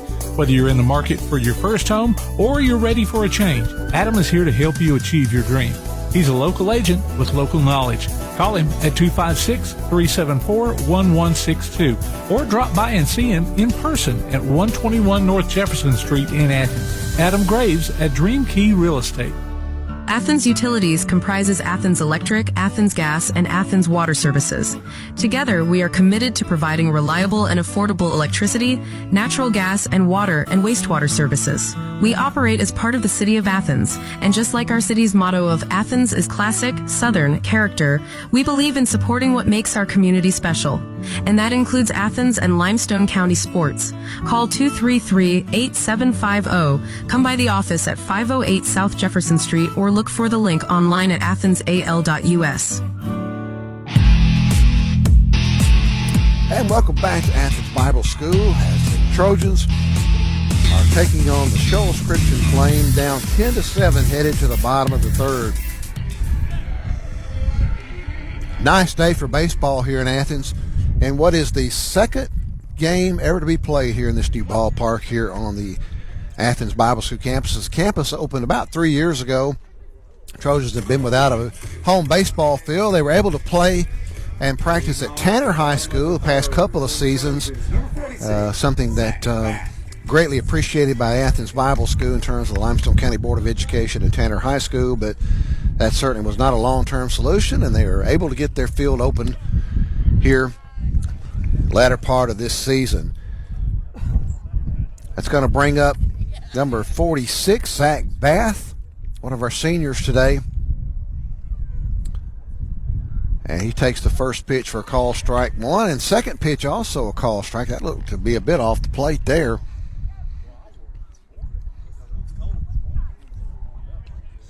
Number 22, C.J. Butler again staying in there for the Flame, pitching. And that ball's going to sail over the head, going to hit that backstop. I don't know if their long-term solution here is to pad this backstop. Some places do, some don't, but we've already seen the backstop come into play several times today as the ball has bounced against it all the way back to the pitcher. There is not a ton of room between the catcher and the backstop. Some places have quite a bit more,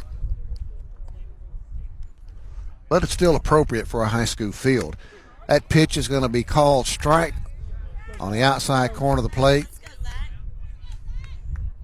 And Bath's going to stand in now, the designated hitter.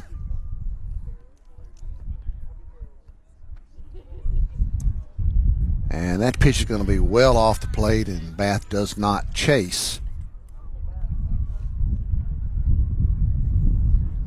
And again, we don't have a scoreboard here, so with all the different things going on here, it's hard to keep up with the count. And that pitch is down in the dirt. Must have been a full count, as Bath's going to advance to first on the base on balls. And Trojans have got their leadoff runner aboard here in the the bottom of the third.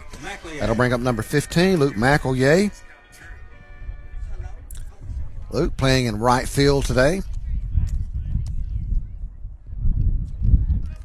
So Butler now works from the stretch and pitch down. Nice job of Kemp trying to frame that one. I thought he might get that call, but judged to be too low by umpire Dennis Black. 1-0 the count now to McElroy. Short lead over at first by Bath. And that ball is going to be a fastball straight down the middle, taken for us, call strike one.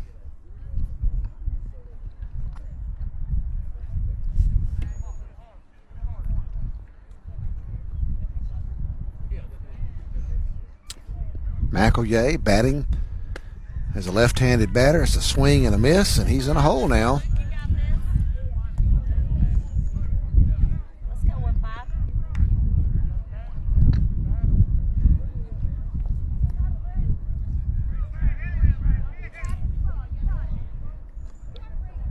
And that's a curve ball. It's going to be hit down the line, foul.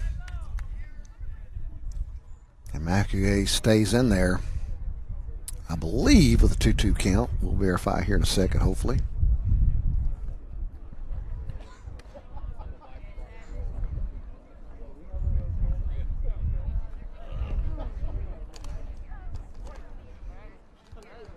Well, we didn't get the indication from the umpire.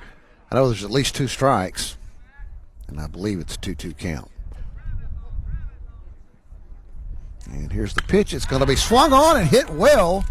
Going to be bounced right in front of the center fielder. So a nice hit by McElroy. McElroy with a single.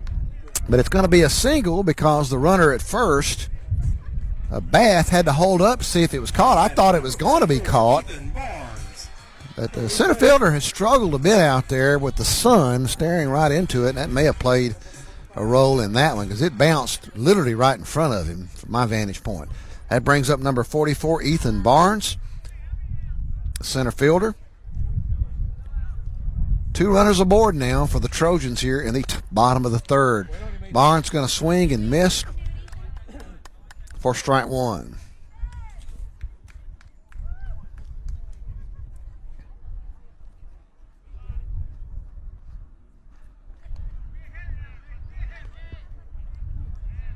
The pitch from Butler is going to be a curveball, nice pitch for a called strike 2.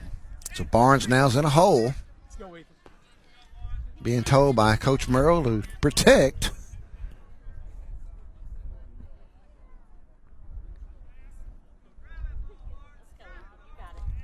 And Butler is going to deliver a ball just off the plate and low. That's a nice 0-2 pitch there. But Barnes does not chase.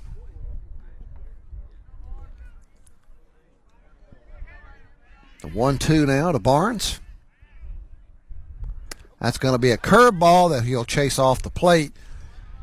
Heads down to first on the drop third strike, but with first base occupied and less than 2 outs, he could not advance.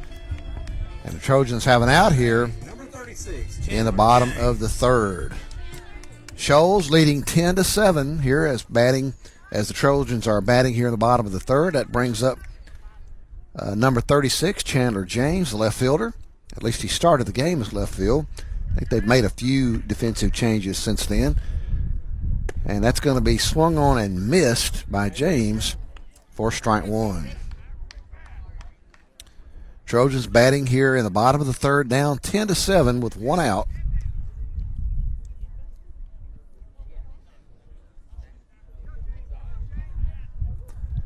Pitch is going to be high and away for ball 1.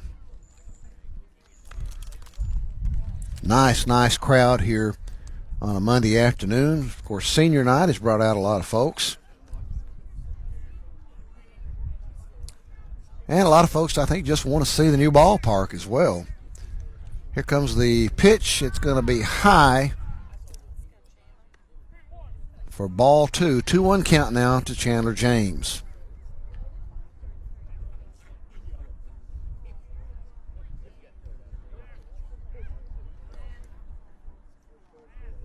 James stands in, is going to swing and miss. The count's going to go 2-2. An opportunity here for the Trojans they need to take advantage of, trailing by 3, 10-7, with 2 runners on first and second.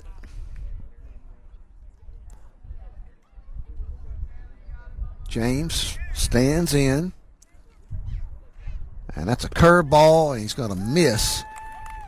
And that's going to be the second out of the inning on the strikeout. That'll bring up the top of the order.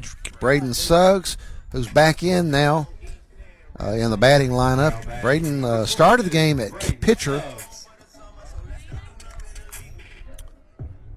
Braden's one of those players that concentrated on basketball over the years. He is now the leading scorer in Athens Bible School history in terms of basketball, something he eclipsed this past season. He takes the first pitch for a call, strike 1, just on the outside corner of the plate.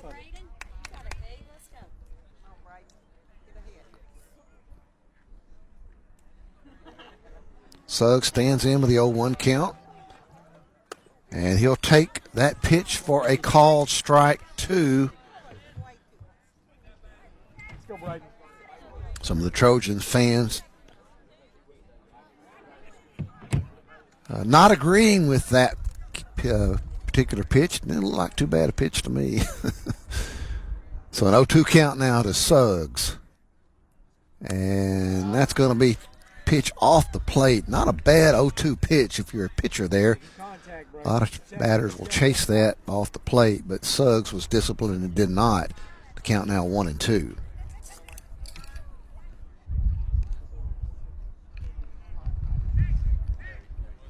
Suggs going to chase and miss, and the Trojans fail to score here in the bottom of the third. We head to the fourth. Trojans down 10-7 to Shoals Christian. Back with more Athens Bible School baseball in just a moment. Athens Bible School holds a very unique position in the Athens Limestone County area as a school that offers better education on a better foundation. Athens Bible School consistently provides a well-rounded education for its students by teaching them how to succeed in life, spiritually, academically, physically, and socially. Founded in 1943, Athens Bible School is a K-12 private school whose mission is to provide a quality education from a biblical worldview in a Christian environment. To find out more about Athens Bible School, call 256-232-3525 or visit them online at athensbibleschool.org. The world is changing. The Tailgate Talk app has changed. It's got a new name and a new look. It's now known as PAS Plus, and it's your home for Applebee's Tailgate Talk, along with James Clement Sports and Calhoun Basketball. Change, never heard, huh? Look for the download links at pasnetwork.net or tailgatetalk.net. PAS Plus, Play Action Sports, plus a little extra. PAS Plus from Play Action Sports.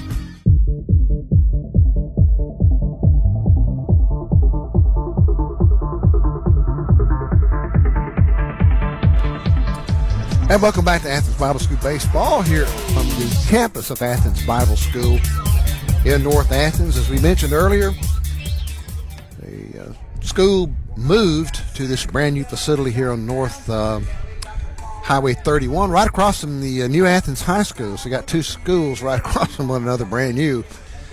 And of course, the new baseball field here just began being used on Saturday. Big celebration for that.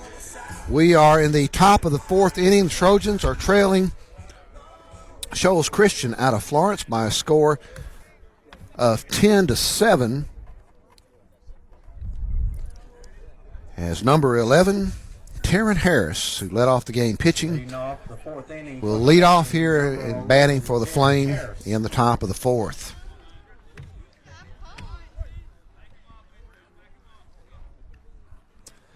Luke Merle's going to stay in there pitching, delivers the first pitch. That's going to be a ball low. Luke's got good velocity, and that ball's going to be hit. That's a nice pitch, and it's going to drop, pull down the left field line. And the left fielder did a nice job of getting over and cutting that ball off and getting it in, and that limited Harris to a single, and what would have been a double for all in a lot of terms, a lot of situations. Nice job out there. I believe that is Chandler James out there. Excuse me, Ethan Barnes now. They've rotated a bit, and this is going to be number 12, Logan Thornton, who offers it that pitch. And I couldn't tell if he got the bat back or not and they called it a strike, so we'll wait here on the umpire's indication.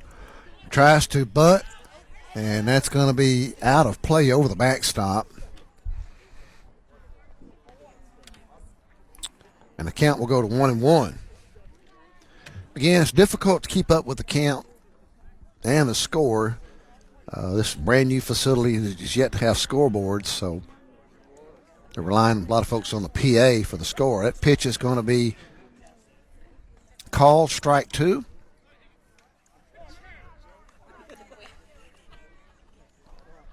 So the count now 1-2.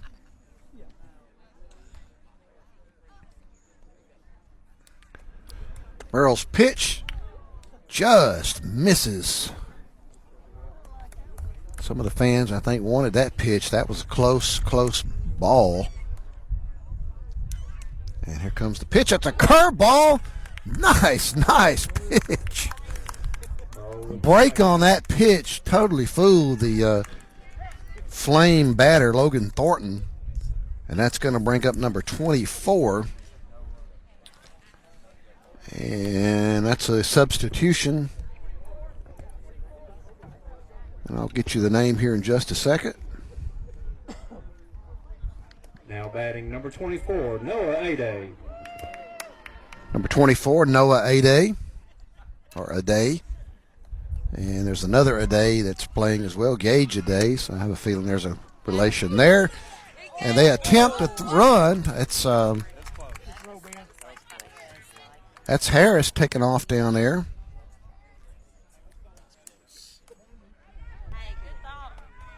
And a nice throw by Leopard, but not just in time.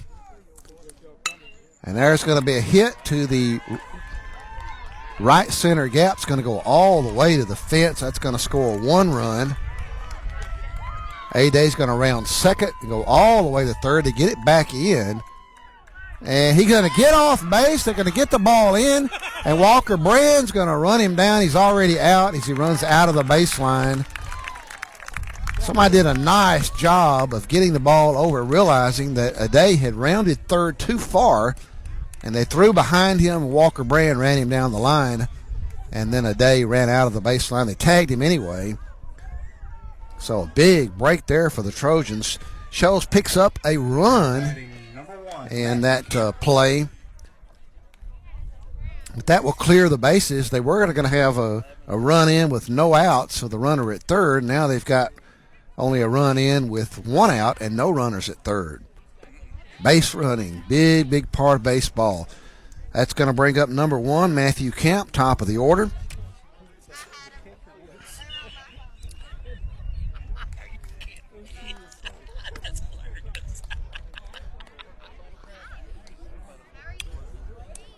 And Burrow working now. I believe it's a 1-1 count. Burrow working quickly. The curveball missed. And I'm not sure how much they're going to pitch Merle today because he's looked pretty good throwing the ball. Might be somebody they want to save for Friday or Saturday. That ball is going to be down in the dirt and low.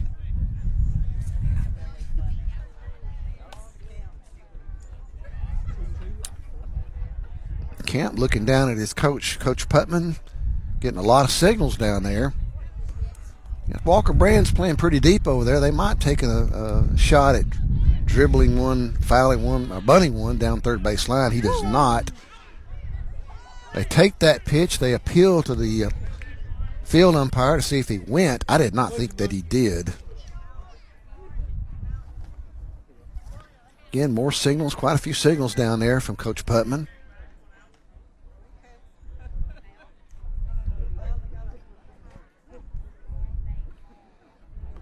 And Merle's going to come in and go low this time, and that's going to be the ball 4, and that will put Camp aboard with 1 out here in the top of the 4th. Trojans down 10-7. Again, this is the kind of game that you can't, if you're headed to the playoffs Friday, you can't really pitch your best pitching. You're going to have to just let them rest, and that sometimes plays havoc with games like this, again, against a team that's not in the playoffs, so they can play whoever. That brings up number 6, Ashlyn Husseini. Merle's going to throw over to Camp, who gets back safely in time. And I got a little confused earlier. I thought Butler was the one that hit that home run, but I'm being told it was Husseini that hit that big, towering 3-run homer back in the 2nd inning. And we got a balk call now. I did not see. Merle is called for the balk. That's going to send Camp down to 2nd. Coach Dennis Black is walking out. I imagine he's going to explain what he saw. I am shielded, so I could not tell. May have just been one of those situations where the pitcher, Merle, did not come set. When a runner on, you got to have a discernible pause there. Merle, being a left-hander, got an advantage throwing over, but called for the balk that time. Merle comes back with an attempt on a curveball that misses high and away.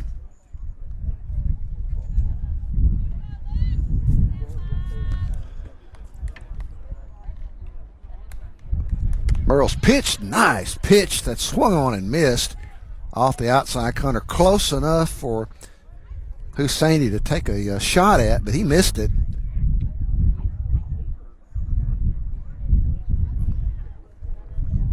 Merle now with a curveball. It's going to be a called strike.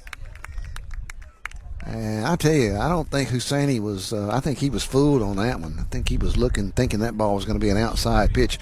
Merle really got his curveball working. And that one's going to be away. It's going to get off the glove of Leopard, and Kemp's going to advance to third on the wild pitch. Ball was just way outside. Leopard got a glove on it, but could not rein it in.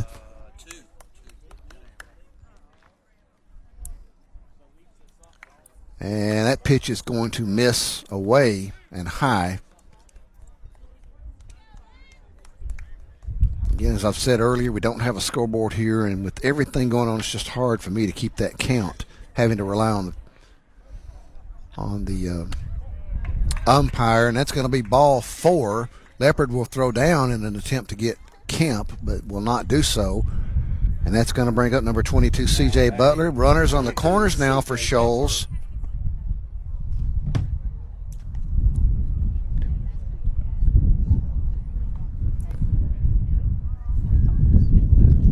Merle's pitch, nice pitch on the inside corner to number 22, Butler.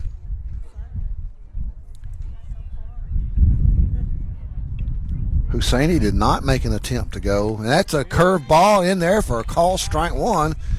Butler, Leopard going to throw down again in an effort to pick off the base runner. I believe that's a sub. Number 77, Greg Yates. Ball is swung on. It's going to be lifted high into foul territory, and Walker Brand lost that pitch, lost that ball in the sun. This time of day in position of this field, and it is positioned as most fields are to kind of minimize that impact, but to this time of day, it's hard not to lose one in the sun. A lot of times that ball will be the shortstop's ball if he can get over there, because he can kind of get behind it. Curve ball is going to be a call, strike 3. That will end the inning. Nice pitch by 8th grader Luke Merle, and that will end the top of the 4th. Flame pick up a run and head to the bottom of the 4th with an 11-7 lead. Back with more Athens Bible School baseball in just a moment. TAD Incorporated, residential and commercial painting contractors in Athens. Call Terry Dutton at 256-777-8142. That's 256-777-8142. TAD Incorporated says, go Trojans. The next time you need a pharmacy, one call to Athens Creekside Drugs, Salem Pharmacy, or Florence Express Pharmacy will fill the bill. All 3 locations are committed to providing you the best services a pharmacy can offer. Whether your needs are simple or complex in nature, they can all provide solutions that deliver results. They pride themselves on their customer service that includes timeliness, quality service, and a friendly attitude. Athens Creekside Drugs, 605 Highway 31 South, Salem Pharmacy at 28730 Highway 99, and Florence Express Pharmacy on Mall Road in Florence. TAD Incorporated, residential and commercial painting contractors in Athens. Call Terry Dutton at 256-777-8142. That's 256-777-8142. TAD Incorporated says, go Trojans. And welcome back to Athens Bible School, Play Action Sports, bringing you the action from Athens Bible School and Shoals Christian. Shoals has an 11-7 lead as the Trojans get ready to bat here in the bottom of the 4th. We mentioned earlier these two teams have historically had great teams. Just some of the series they've had over the years, again, thought by many in 2008, making in the semifinals. in a tight. First two games were pretty lopsided, with each team winning a game. But that game 3 was an epic game here in terms of Athens Bible School baseball history, as the Trojans held on for dear life toward the end, winning and then advancing to the state championship down in Montgomery and winning that year, 2008. Shoals Christian has had a great deal of success as well. I believe they've won 4 state championships about in that same time frame. So these two teams, a lot of great baseball history. And again, both a little down right now. I got a feeling that's going to change here in the next several years. Luke Merle, the current pitcher of the game for the Trojans, stands in as the leadoff batter here in the the bottom of the 4th. He'll take the first pitch for a call, strike 1.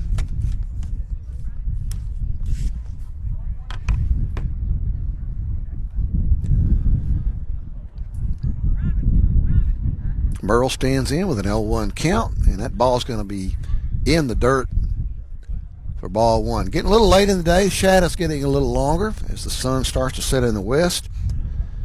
It's taken a while to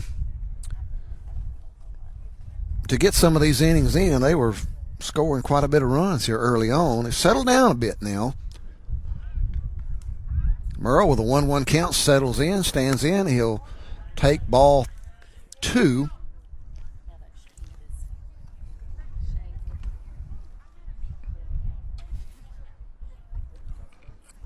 He'll stand now in with a 2-1 count.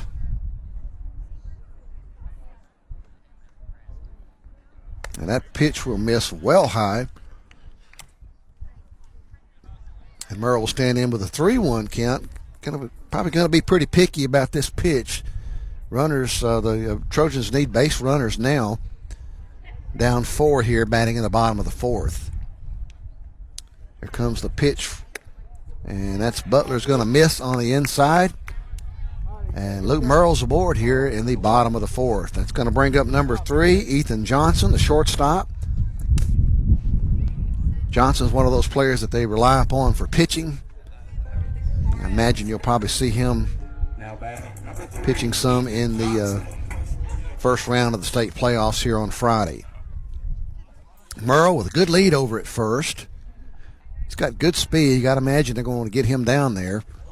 And the ball is going to hit. Pitch is going to hit Johnson, I believe, on the feet. And that's going to put another runner aboard here as Merle will move to a second base in scoring position. Johnson will stand down there at first base. No outs here in the bottom of the 4th.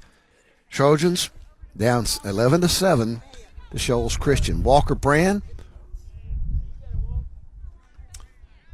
one of our seniors today that were honored earlier, is going to take the first pitch, and that's going to miss low for ball 1. Not quite as warm out here as it was earlier, a couple of hours ago when we got ready to start this thing.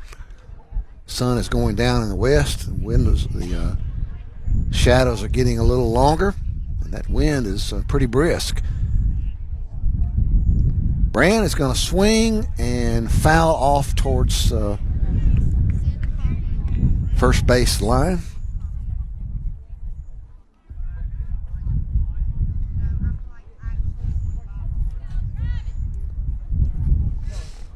He'll stand in now, I believe, with a 2-1 count. I believe that's what it is. And that's going to be a swing and a miss. And the runners, Johnson coast down to second base. He looked like he was going out to get his glove. He was barely moving. Not much threat for them to throw there with Merle standing at third, but kind of might want to see him move a little quicker in that situation. Brand stands in there again. I think he might have been looking for a curve there. If it was a curve, it didn't break. So 2 runners in scoring position for Brand. He'll take a called strike 3 curveball. Got food on that and on a nice pitch by C.J. Butler. And that's going to bring up Ben Leopard. Ben's had some, I can remember one really nice hit, maybe more than that. He was responsible for the first 2 runs of the game for the Trojans, and Trojans would like to see another big hit from him here. And going to get a quick timeout here. Leopard now will stand back in.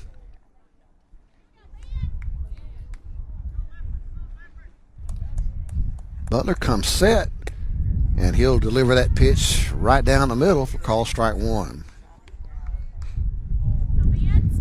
Got a feeling Leopard was looking for a curveball there, and he got a fastball instead.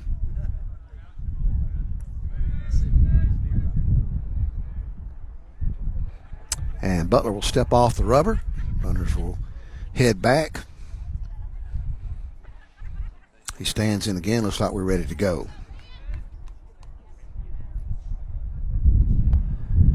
There's the pitch. That's a curveball that Leopard will offer at, and he's now in a hole.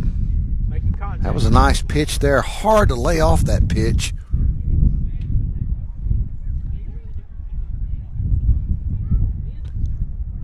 Leopard's now up there, I believe, with 2 strikes. Here comes the pitch, and he's going to swing and miss.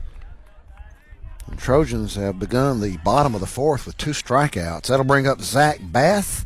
Now batting number 46. Zach. Bath had a nice hit earlier, and they desperately need another one here. A good base hit here will get you 2 runs with the runners in scoring positions with 2 outs. Zach stands in. Looks like we got some communication going on between the pitcher and the catcher, and now umpire Dennis Black's going to back off, and they'll reset. And Bath now stands in. And that's a pitch. That's a curveball. Nice pitch there by Butler that catches the outside corner. And the count now 0-1.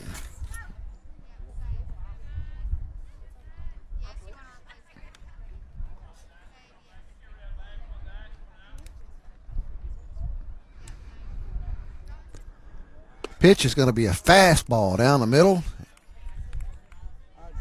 that Bath can't catch up to, and he's in a hole now at 0-2.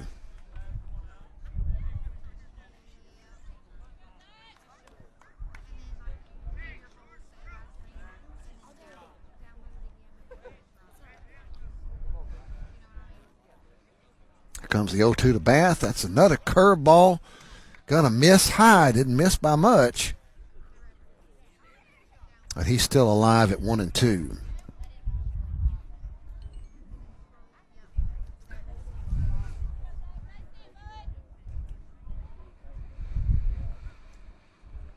Pitcher and the catcher taking a lot of time to settle in on the on the pitch there.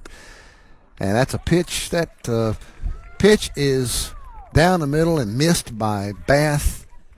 And the Trojans go down in order on all strikeouts there with 2 outs. With 2 base runners in scoring position. We head to the 5th. The Trojans are down 11-7. We'll be back with more Athens Bible School baseball in just a moment. The Bama Zach Memorial Scholarship has been set up to honor the legacy of Bama Zach Green, a huge fan of the Crimson Tide, along with Limestone County sports. The scholarship will go each year to a male and female athlete from Limestone County. Checks should be made out to Bama Zach Memorial Scholarship and can be sent in care of Garth Garris, 13833 Pinnacle Drive, Athens, Alabama, 35613. Donations can also be made in person at First State Bank of the South at 1319 Highway 72 East in Athens. Thank you for showing your support for local athletes by giving to the Bama Zach Memorial Scholarship. Join us for Applebee's Tailgate Talk every Saturday morning at 10 on WKAC. We'll talk to coaches and sports figures of local interest and get their thoughts on whatever comes down the pike. We'll also announce our latest Athlete of the Week and give away an Applebee's gift card and a Tailgate Talk t-shirt. Applebee's Tailgate Talk, Saturday mornings at 10 on your Tailgate Talk app, on your Amazon Echo or Google Home device, online at tailgatetalk.net, and on the air at 1080 WKAC. And welcome back to Play Action Sports and Athens Bible School Baseball. Trojans are down at 11-7 here as we head to the top of the fifth inning to Shoals Christian. This is very much a tune-up game for the Trojans as they get ready to play in the state playoffs here on Friday. First game is at 1 o'clock, followed by the second game. It'll probably be around 3:30. It's typically about 30 minutes between games. Imagine there'll be a big crowd here, and the Trojans would love to see a big turnout. Luke Merle will stay in there for the Trojans. He's been very effective. Pitching, I think, coming in the third inning, and he delivers a strike to the leadoff batter, number 5, Gage Aday. Aday is going to be hit by the pitch, and he will advance to first base on that, and that'll bring up number 3, Alex Richards. So down 11-7, you don't want to put base runners on, and that's what the Flame has here in the top of the fifth. That first pitch to Richards is a call, strike 1. Merle comes back again. This one just missed off the outside corner, and the count's 1-1. As we mentioned, getting a little chilly here. Folks are starting to bundle up. This breeze wouldn't be bad at all if it were not for the breeze. Merle's going to throw over to first base in an attempt to get Aday napping. He does not. Merle with a nice move. Going to throw over again, and it's time it is grabbed by Gavin Butler. Bounced. Butler did a nice job of bringing that one in.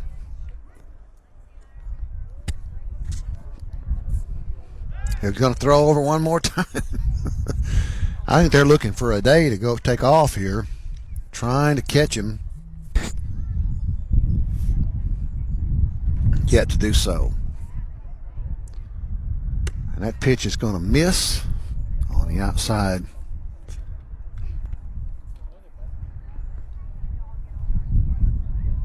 Richard stands in. Almost no lead over there by Aday. That ball's going to get under Ben Leopard, and Aday is going to advance to second on the pitch, and the count's got to go to 3-1. Getting late in the game, don't want to give up any more runs if you can help it.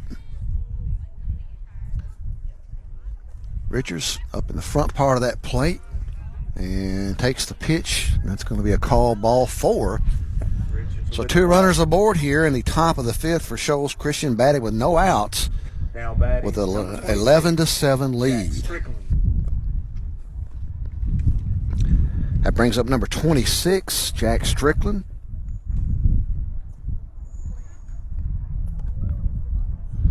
And that first pitch is swung on and missed. Tell you what, Strickland is well off that plate. He's so far off, I'm not sure he can cover all the plate with his bat. So I think the Trojans may look to go outside with him. That's what they do. But it misses too far outside for him to make an attempt to try to swing. Leopard tries to throw down to try to catch the runner at first napping. He does not, and that's Merle now coming in with another pitch. It's going to miss again.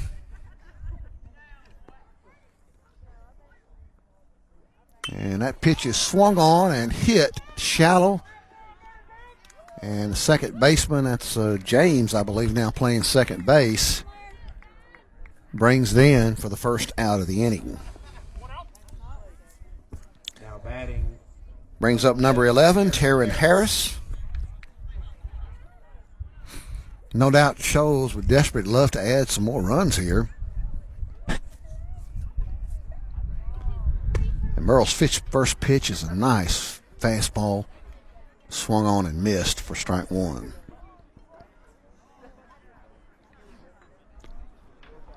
Flame with 2 runners aboard here. That pitch is going to be a curveball called strike 2. Nice pitch by Merle that time.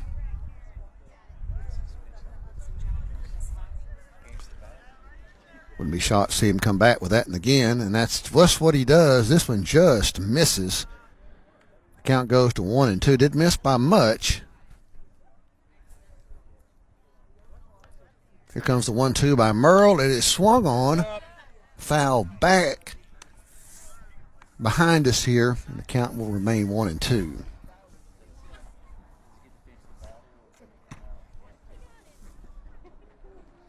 The 1-2 from Merle. Going to miss on the outside of the plate. 2-2 the count now.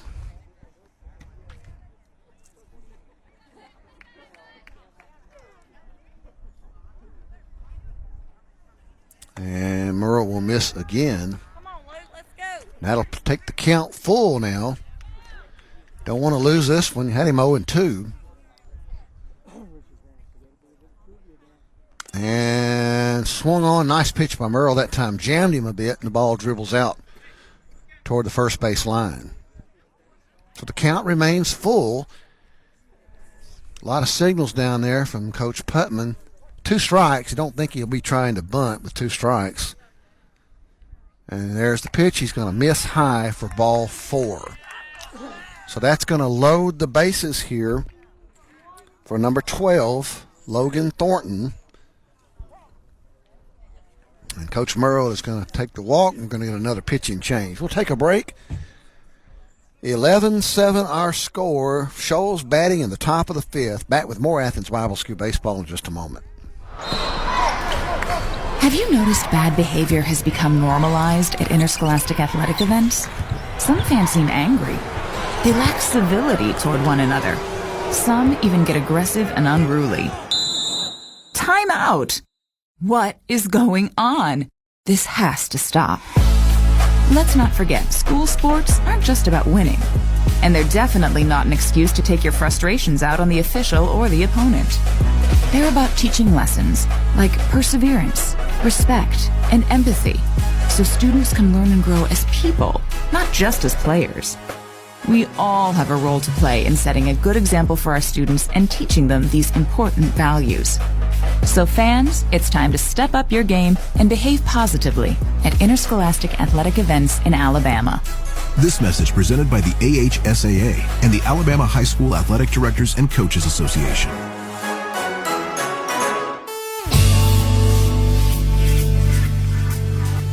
Welcome back to Athens Bible School Baseball here on Play Action Sports. Trojans in a deficit 11-7 here as Shoals Christian is batting in the top of the 5th inning.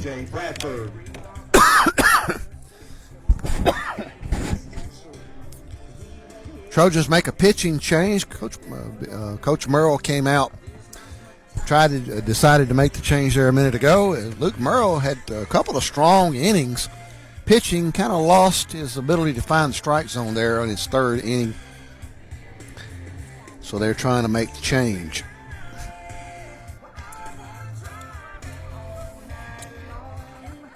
Go online to tailgatetalk.net and enter your nominations for the Applebee's Athlete of the Week and vote on this week's poll. We'll announce the winner Saturday between 10 and noon on Applebee's Tailgate Talk on WKAC.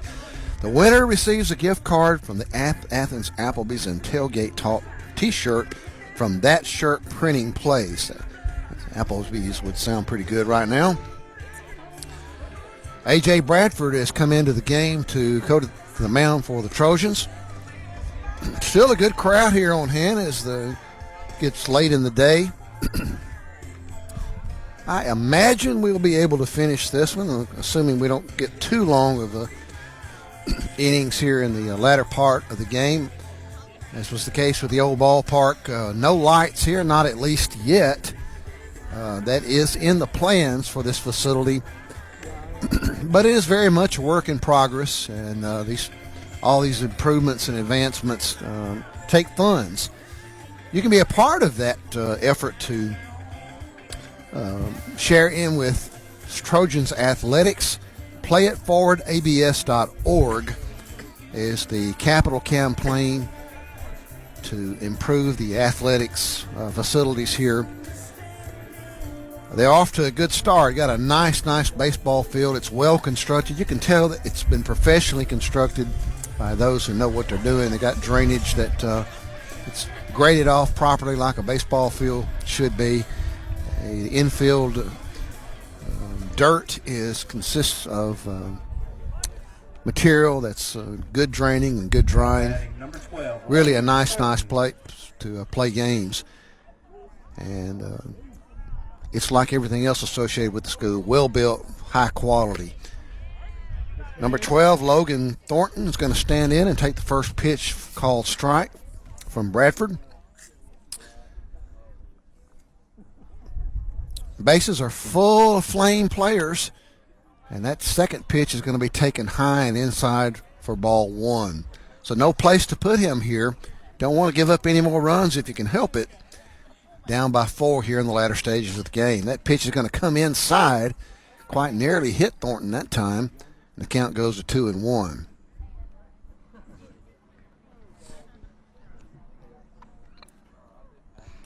Comes the 2-1 from Bradford. It's in there for a call strike 2. And the count goes to 2-2. An out would be big here. Already 1 out in this inning. And that pitch is going to miss high for ball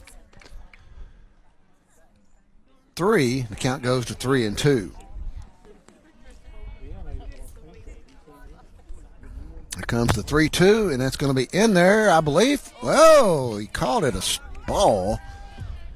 That looked like a nice pitch from here, and that's going to add a run here in the top of the 5th and bring up number 24. That is Noah Aday.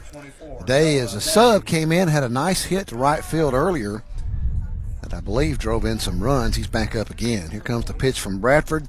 Going to be well off the plate for ball 1. Big hit here might break this thing open for Shoals.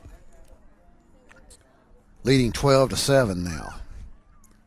That pitch is going to miss.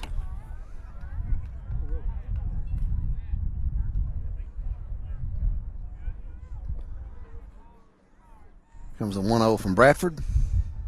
That's going to be swung on and missed, and a nice pitch there. I thought I was coming to see y'all tonight, but I guess I'm not. Yeah, I thought so too. All right, y'all be safe. Here comes the pitch from Bradford, swung on, and it's going to be lifted into right field foul territory. Macouye gives chase, but that's just too far out for him to haul that one in.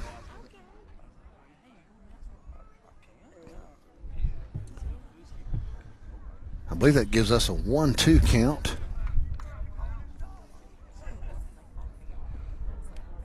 Bradford working from the stretch. Here's the pitch, well off the plate. Nice job of Leopard blocking that one. Likely saved a run.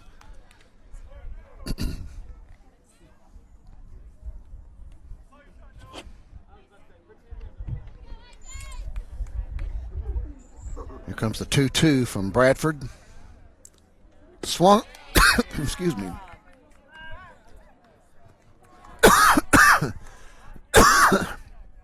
Bradford will strike out. Now batting, number 1, Matthew Camp. Swung on and missed for the second out of the inning.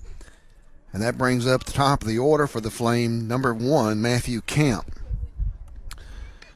So the Trojans trying to get out of this with no more runs. Give them 1 already. That's a curveball. It's going to be punched out to the outfield, right center, and that's going to land, and that's going to bring in a couple of runs.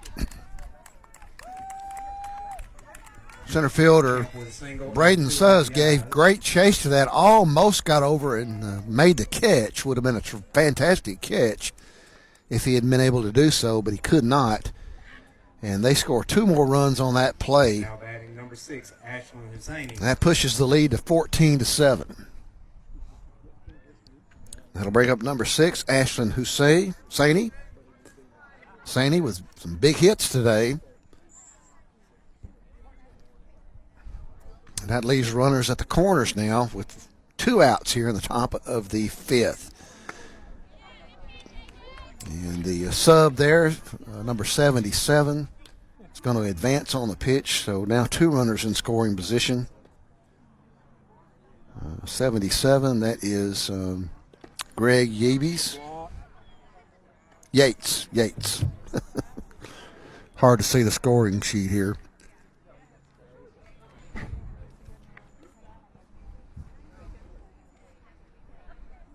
Here's the pitch.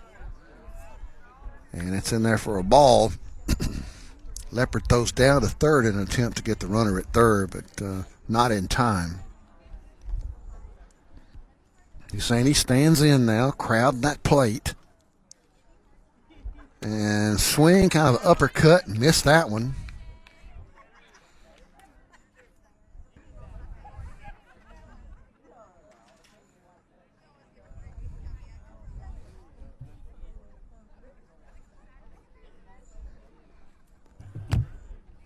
Pitch is swung on and missed again for the third out of the inning, but more damage done by Shoals in the top of the fifth.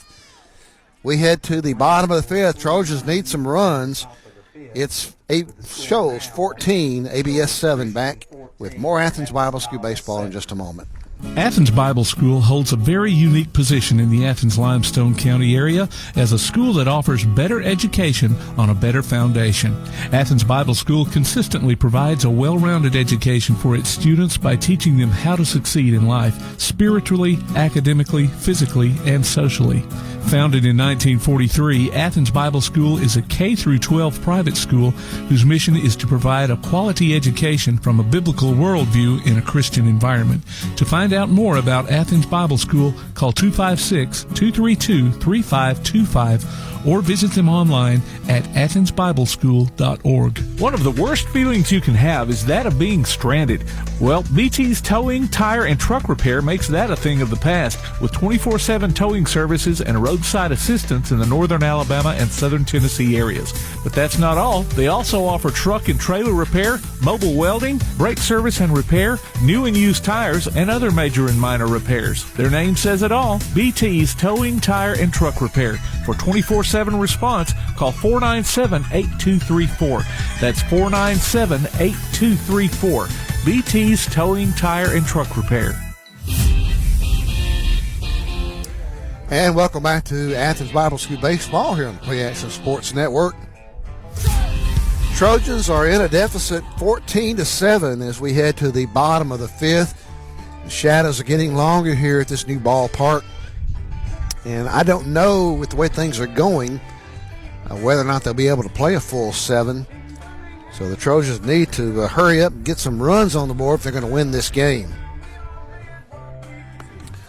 Follow us on Twitter at PAS Network and look for Play Action Sports on Facebook. We'll keep you updated with scores and information tonight and throughout the week.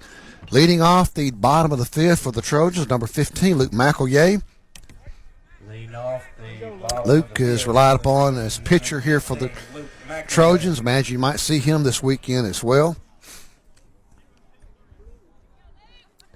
C.J. Butler once again out there for Shoals. He's done a good job of holding the Trojans at bay for the last several innings. That first pitch is going to be down low for ball 1.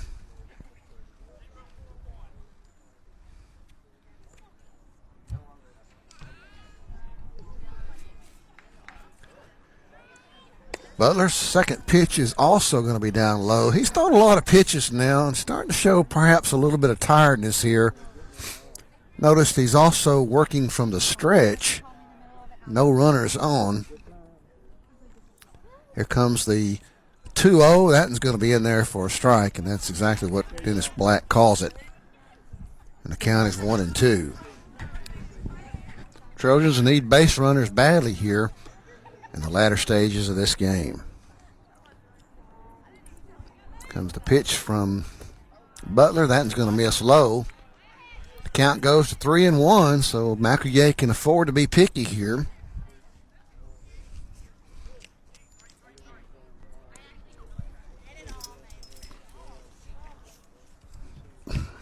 McElroy stands in, and he's going to swing. And that is going to be lifted out of play.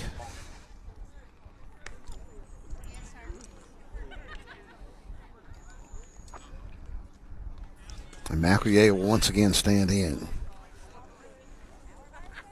Butler taking a lot more time getting the pitch. Here comes the pitch. Fought off by McElroy. Dribbles it down the third base line. Noticed that Coach Bill Merle out there today, he's tended over the last couple of years to allow Coach Brad Merle to have third base duties.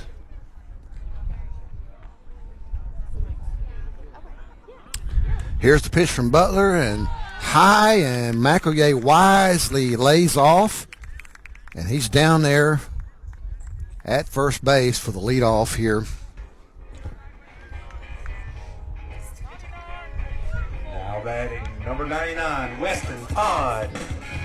And that's going to bring up number 99, Weston Todd, entering the game. McElroy stands over at first. Not much of a lead over there. It can't take me too many chances when you're down 7 late in the game. Todd's going to chase that pitch high for strike 1.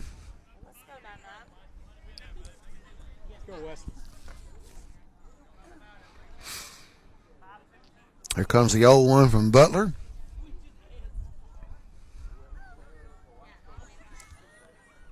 That's going to miss high and away for ball 1.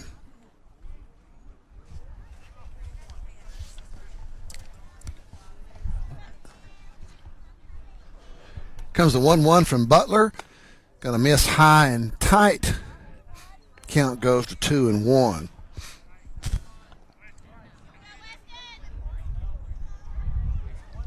This complex is still yet to receive two more baseball fields, or excuse me, a softball and a baseball field in addition to the existing baseball and softball. That ball is swung on and it's going to come off the catcher's leg, I believe. Caught him in the thigh, I believe. He seems to be okay. His coach comes out and checks on him, and umpire Black walks out to the catcher, gives him a minute. Looks like he's ready to go.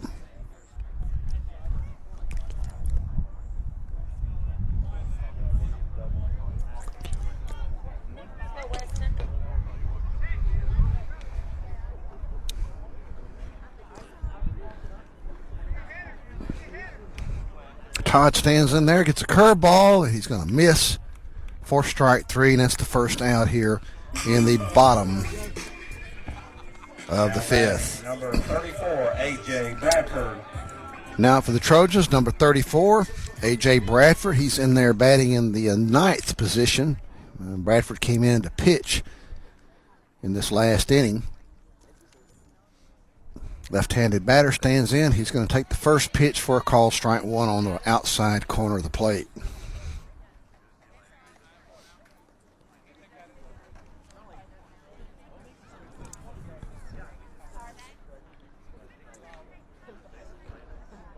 Comes the 0-1. That's going to be swung on and missed by Bradford.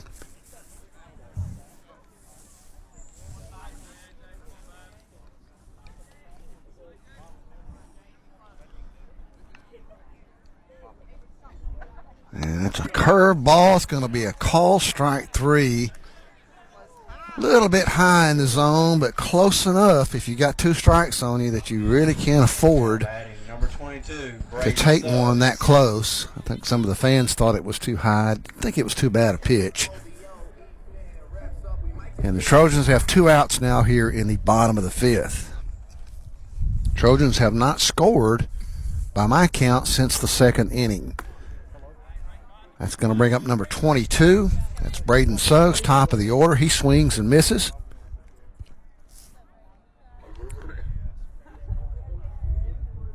I just think pitcher Butler is getting a little tired. He's really taking his time. Here comes the 0-1. Suggs is going to swing and miss that one as well. And he's in a hole, 0-2. All the way to the bat, Braden. All the way to the bat. Here we go. McElroy stands over at first. Got a good lead over there now.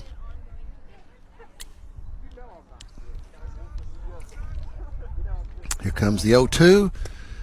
And it swung on and missed, and the Trojans go down again with strikeouts. I believe that's 6 strikeouts in a row. And it's going to be hard to win games when you got that many strikeouts. Well, 14-7, our score. Got a football score of sorts. Trojans in a big deficit We'll be back with more Athens Bible School baseball in just a moment. You know, some real estate agents want to find the home that offers them the best commission with the least effort. Well, the goal at Dream Key Real Estate is to find the home that's right for you. Call Adam Graves at 256-374-1162 to get started on that new journey. Whether you're in the market for your first home or you're ready for a change, Adam is here to help you achieve your dream. He's a local agent with local knowledge. Call him at 256-374-1162 or drop by and see him in person at 121 North Jefferson Street in Athens. Adam Graves at Dream Key Real Estate. Keep up with Athens and Limestone County sports with a Play Action Sports Report. Look for it every Wednesday on your favorite podcast platform. The Play Action Sports Report. Scores, interviews, highlights, and more from school, youth, and amateur sports in Athens and Limestone County. The Play Action Sports Report every Wednesday on your favorite podcast platform or online at pasnetwork.net. Welcome back to Athens Bible School. Athens Bible playing a traditional rival, Shoals Christian, in a bit of a hole here as we head to the top of the sixth. 14-7 our score. The Trojans scored 3 in the first, 4 in the second, and have not scored since. And I believe, if my memory is correct, we've had 6 straight strikeouts here over the 4th and 5th innings. So not the way you're going to beat a lot of teams with that kind of offensive production. That's something they'll have to work on here the rest of this week to get ready for this game on Friday.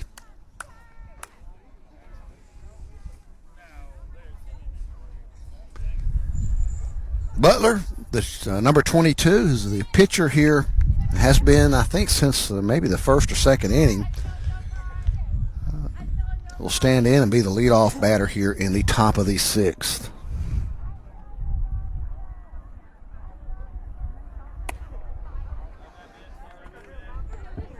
Here we go, AJ.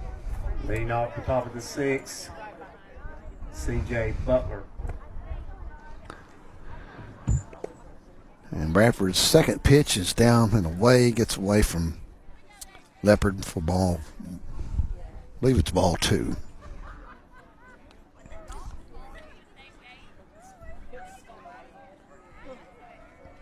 It's hard to keep up with the count when you're multitasking. Here's the pitch from Bradford. It's swung on and missed. Nice pitch that time from Bradford.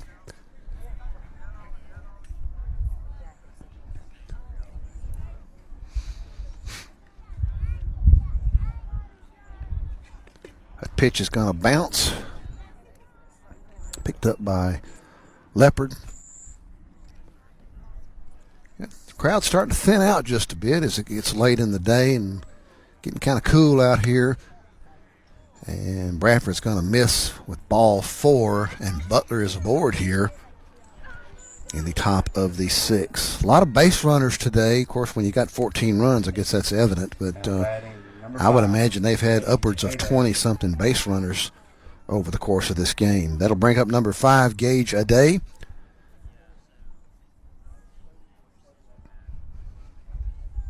Ade stands in. That pitch is going to be just off the plate for ball 1. Not a bad pitch there by Bradford, just missed just a bit.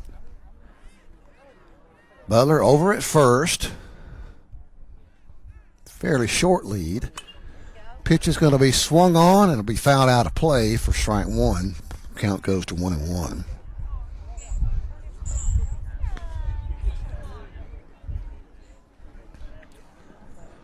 Bradford looks over at the runner at first. Butler, here comes a pitch, swung on and missed by Ade. Pulling his head out a bit on that pitch. And not going to hit a lot of them if you don't keep your eyes down on the ball. And he missed that one. Here comes the 1-2 from Bradford. It is bounced out in front of Leopard, but Leopard did a nice job to block the ball, kept it out in front of him. It rolls down the line. And pitcher Bradford actually came over and got it, but a nice stop there. Nice block by Ben Leopard.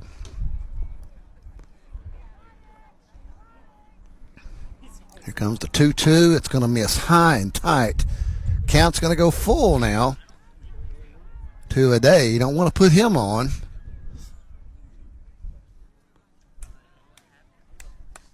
The 2-2. the 3-2, and he's going to miss away. And that's going to be ball 4. Once again, 2 base runners aboard now for Shoals. Now batting number 3, Alex Richards. That brings up number 3, Alex Richards.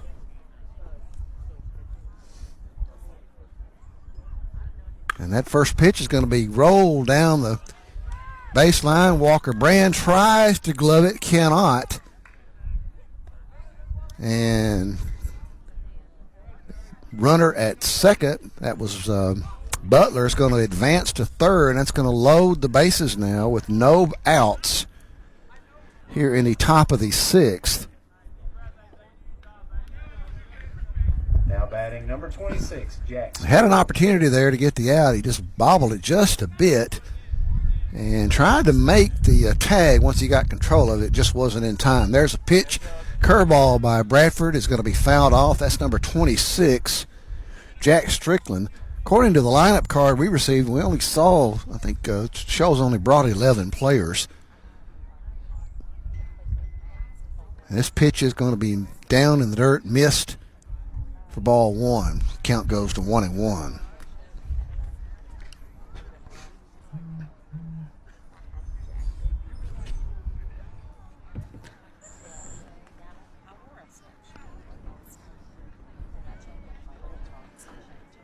Here comes the 1-1 from Bradford. It's going to miss high, inside and tight.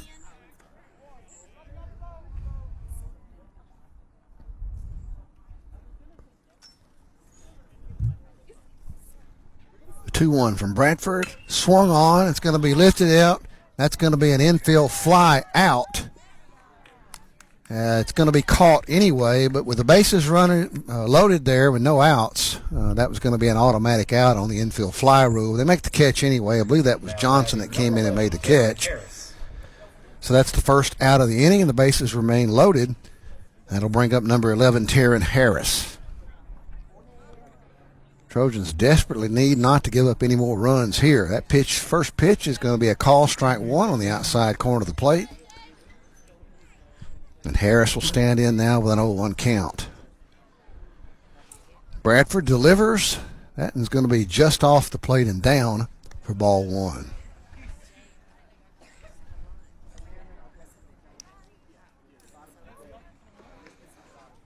Swung on. Ball's going to be lifted well into the outfield. It will be caught by Suggs.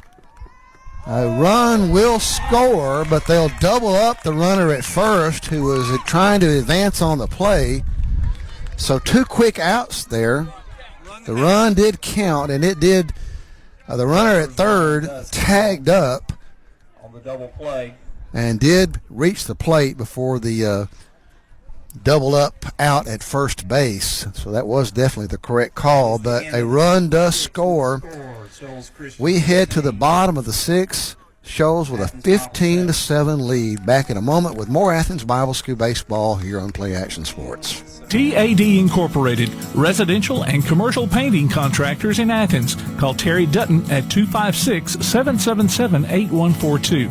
That's 256-777-8142. TAD Incorporated says, go Trojans. Athens Utilities comprises Athens Electric, Athens Gas, and Athens Water Services. Together, we are committed to providing reliable and affordable electricity, natural gas, and water and wastewater services. We operate as part of the City of Athens, and just like our city's motto of Athens is classic, Southern character, we believe in supporting what makes our community special. And that includes Athens and Limestone County sports. Call 233-8750. Come by the office at 508 South Jefferson Street or look for the link online at athensal.us. TAD Incorporated, residential and commercial painting contractors in Athens. Call Terry Dutton at 256-777-8142. That's 256-777-8142. TAD Incorporated says, go Trojans. And good afternoon to Athens Bible School Trojan baseball continuing here as we head to the bottom of the 6th. Getting a little late in the day now as the sun is heading down in the west. Still a nice, beautiful picture here on this freshly cut baseball field. Brand new facility here at Athens Bible School, only in its 2nd game ever, and hopefully something that will serve Athens Bible School well for over the years. Lighting is part of the plan at some point. It's something they could use here if they had it. Leading off the bottom of the sixth. Luke Merle, number 5, is going to lead off the bottom of the sixth. Trojans need base runners and runs, and Luke's going to try to be the start of that here in the bottom of the sixth. First pitch from Butler is fouled out of play.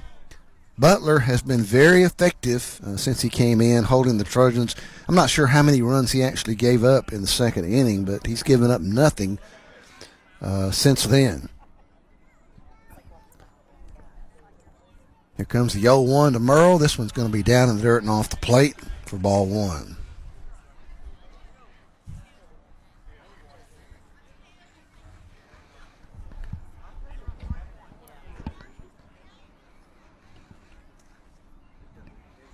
Merle stands in now for the 1-1.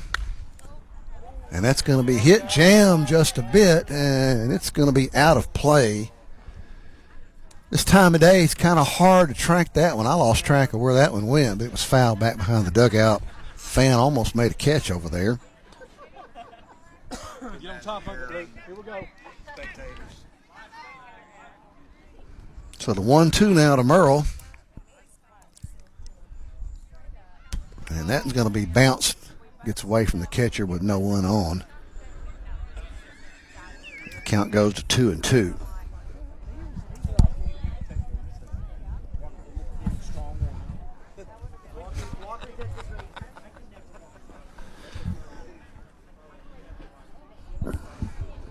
A 2-2 down to Merle as Butler delivers, and that's going to be swung on. Going to be lifted into shallow, well, not even shallow outfield, and it's going to be caught by the second baseman just inside the dirt infield, just into the grass for the first out of the inning. Butler has had a way of finding outs throughout his pitching performance today. They are not playing anymore after this game, I don't believe, this year, unless they've got something scheduled for tomorrow. So I guess they'll ride this horse as long as they can ride him. And that's going to bring up number 3, Ethan Johnson, the shortstop. Johnson takes the first pitch high and away for ball 1.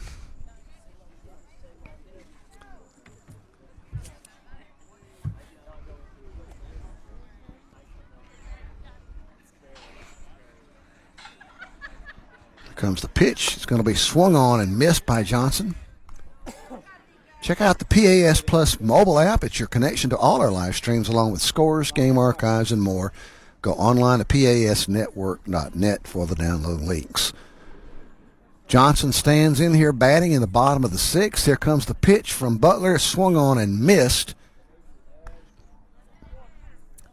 And the count goes to 1-2 now as Johnson in a hole.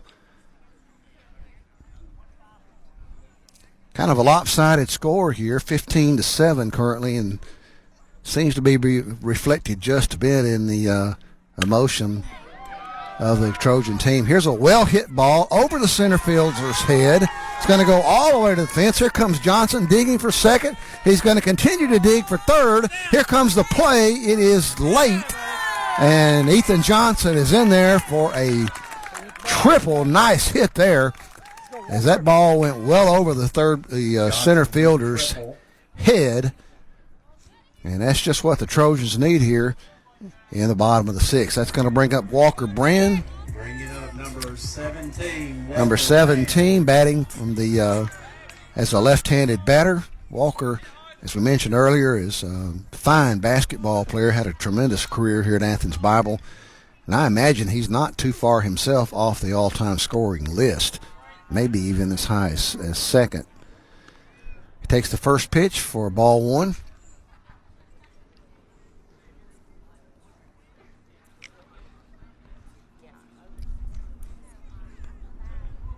Here comes the 1-0 from Butler, and that's going to be a called strike on the outside corner of the plate. Not a bad pitch there. Here comes the 1-1.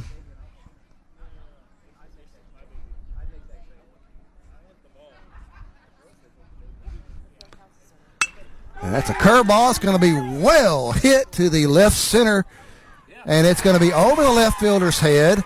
That's going to bring in Johnson. He'll be able to walk in. Here comes Walker Brand digging for third.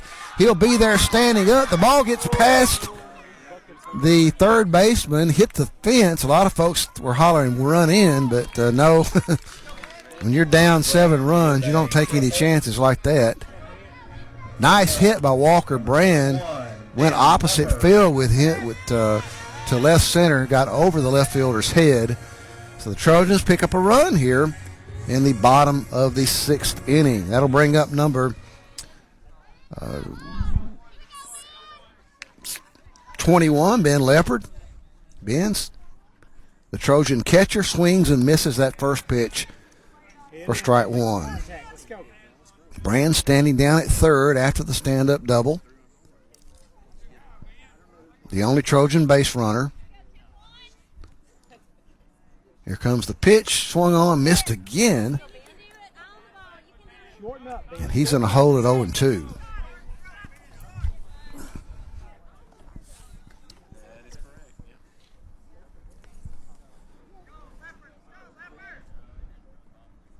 And that pitch is going to be just missing.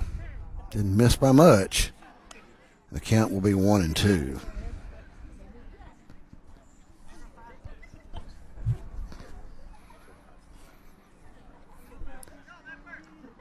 Here comes the 1-2 to Leopard. He swings. He'll foul it out of play. Stays alive.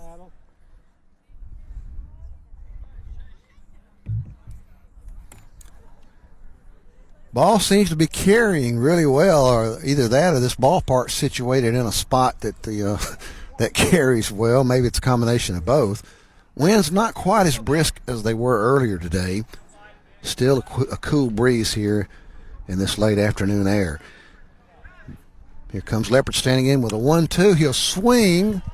That ball is lifted out of play, and he stays alive. Nice battle here with 2 strikes on him by Leopard.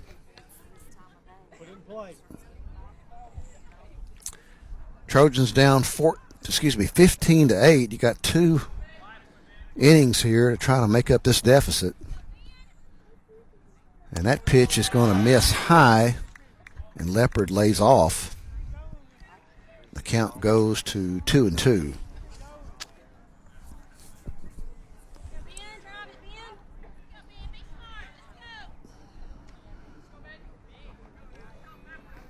Here comes the 2-2 from Butler.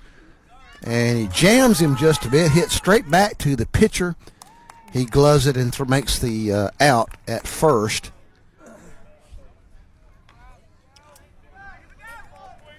And that's the second out of the inning.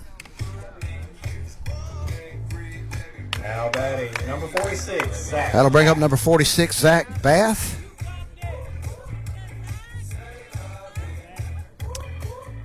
Brand continues to stand down there at third.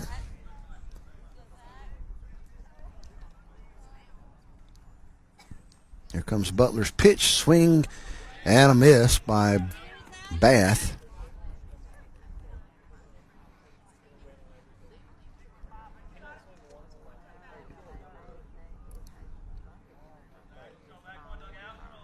Butler taking a while to get in his signal from the catcher. Here comes the 0-1. It's a swing and a miss. Butler Bath got to keep his head down on the ball there. He pulled his head out there. And he's in a hole now at 0-2.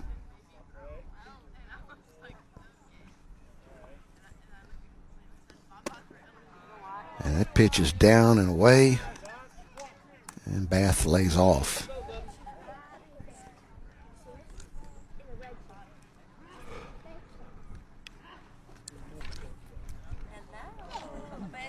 Butler delivers. That's a swing and a miss. And another strikeout for the Trojans. They only able to bring 1 across that time. And that makes the lead 15-8, our score. Trojans in a big hole here as we head to the 7th. You're listening to Athens Bible School Baseball on Play Action Sports. The next time you need a pharmacy, one call to Athens Creekside Drugs, Salem Pharmacy, or Florence Express Pharmacy will fill the bill. All three locations are committed to providing you the best services a pharmacy can offer. Whether your needs are simple or complex in nature, they can all provide solutions that deliver results. They pride themselves on their customer service that includes timeliness, quality service, and a friendly attitude. Athens Creekside Drugs, 605 Highway 31 South, Salem Pharmacy at 28730 Highway 99, and Florence Express Pharmacy on Mall Road in Florence. Keep up with local school, travel, youth, and amateur sports throughout the week with the Play Action Sports Update. Listen weekday mornings at 7:30 and weekday afternoons at 1:30 and 3:30 as we bring you the latest scores, news, and announcements from Limestone County and surrounding communities.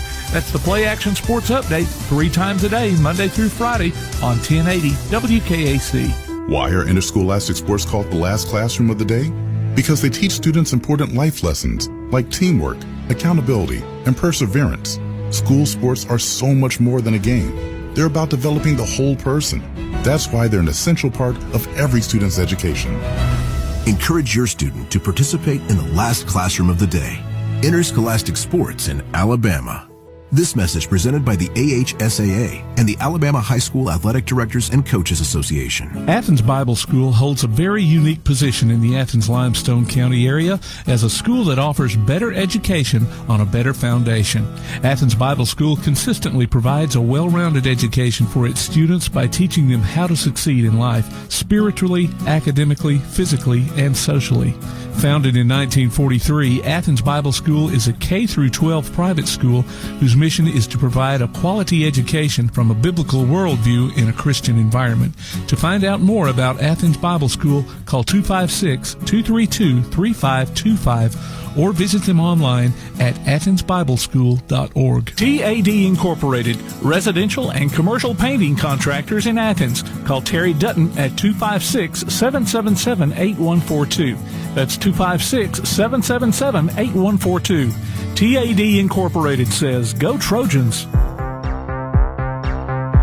And welcome back to Athens Bible School Baseball here on Play Action Sports. Trojans in a big hole here as we head to the 7th inning. Shoals Christian out of Florence with a 14-8 lead. And they have led throughout much of this game.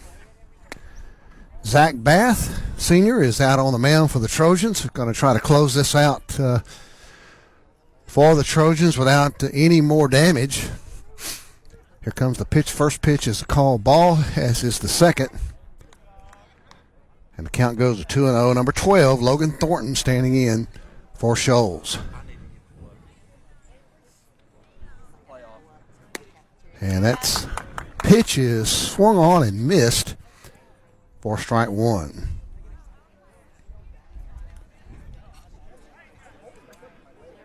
Here comes the 2-1 from Bath. Swung on. It's a ball. It's going to be just outside the reach of shortstop Ethan Johnson.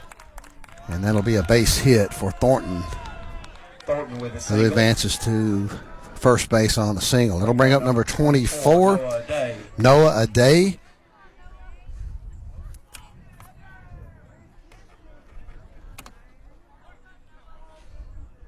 Sunlight, as far as the shadows, are about gone now as the sun is setting in the west. Still enough daylight to play. And that's going to hit Aday. Thornton was already on his way to second. He'll be able to stay there as Aday was hit by the pitch. It's going to bring up the top of the order for the Flame. Looking to put some more runs on the board here as we are batting now in the top of the 7th inning.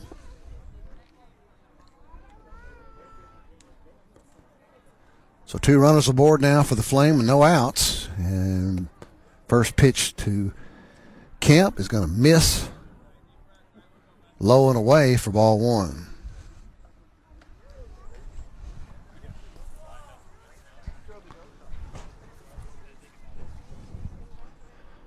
Pitch is going to be hit directly to Johnson, who's going to throw over to first. And in time for the out. I wasn't sure about that one. Still not quite sure about it, but the Trojans get the out there. The runners will advance to second and third But there's one out now here in the top of the 7th for Shoals. That's going to bring up number 6, Ashlyn Husseini. And he'll try to drive in more runs here. And he'll swing and a miss. And Leopard's going to throw down to Brand.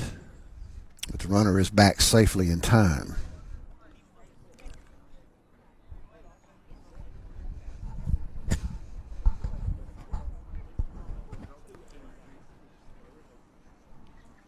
Pitch is swung on and missed again, and Leopard's going to throw down again. But again, not in time. Throwing down to third base, trying to pick off that runner.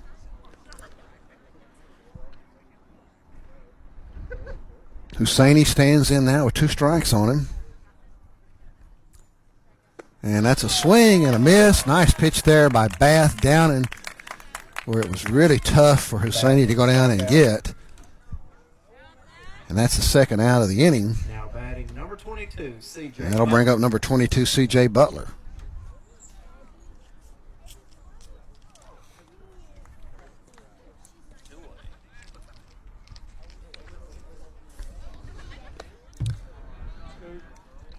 Bass' first pitch is down and away for ball 1.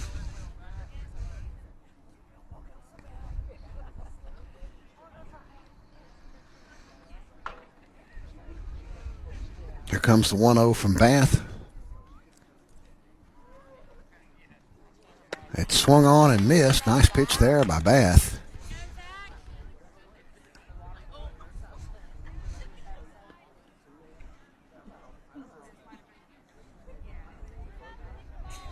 Comes the 1-1 from Bath. It'll be hit down in the hole in the infield between third and short. 1 run will score. Another run will score. Not sure he stepped on the base. If I was ABS, I would appeal that one because I'm thinking he may have overrun the base. For now, 2 runs score. Butler with 2 RBIs. And that takes the lead to 17-8. Now batting number 5, Gage Aday.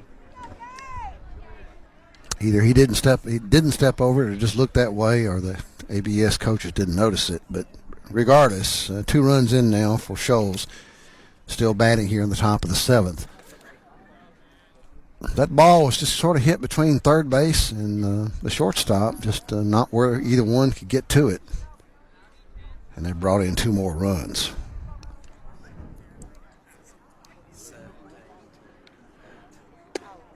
Bass pitch to number 5. That's Gage Aday. Is in there for a strike. Count goes to 1-1.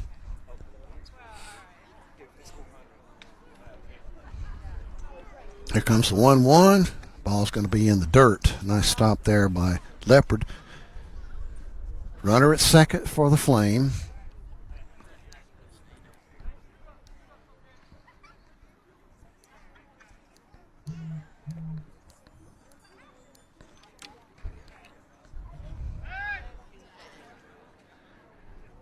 Bath looks back, steps off the rubber, looks back towards second.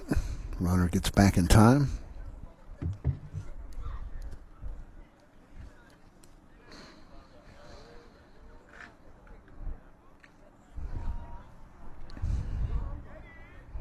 And that's going to be behind the batter. Thought for a second it might have hit him. This ballpark is situated amongst a lot of other ballparks here from the city. The Sportsplex is just to our north. Athens High Field is just to our south. So a lot of baseball, softball in this area. That's a swing and a miss by Aday.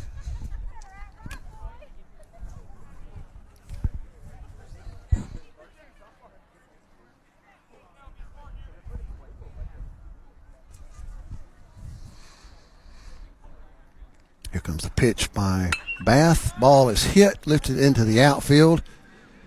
But center fielder Braden Suggs is there to make the third out of the inning. At least I think it's the third.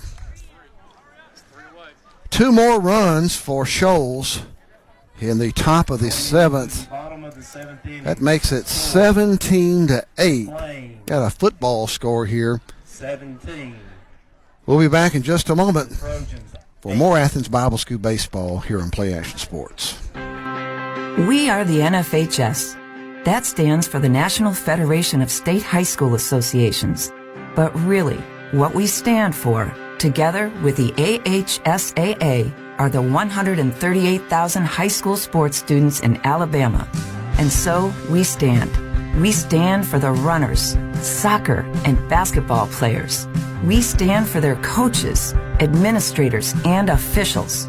We stand for the swimmers, football players, and wrestlers. We stand for the golfers, softball, and volleyball players. We stand as the national leader and advocate for high school athletics and all who participate in them and make them possible. Because it is our purpose to ensure that high school students get to play, perform, and compete together. To learn more about who we are and what we stand for, visit nfhs.org.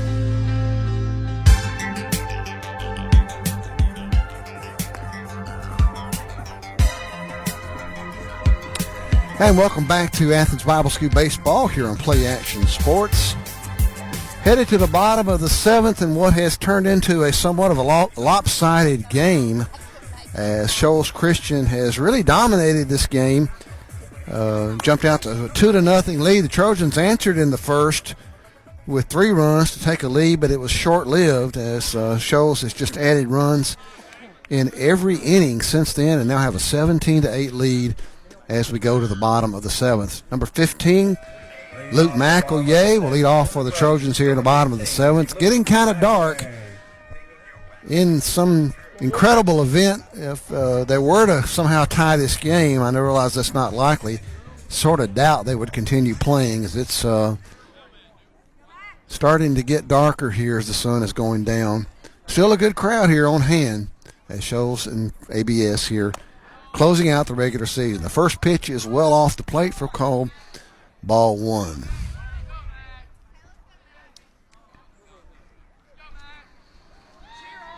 New pitcher in there for the Flame. That's number 11, Taryn Harris. He's actually back in, I think.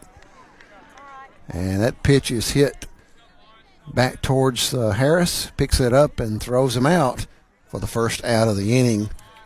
And this thing's looking pretty much inevitable now that the Shoals Christian is going to close out their regular season, or close out their season, actually, with a win. That'll bring up number 44, Ethan Barnes.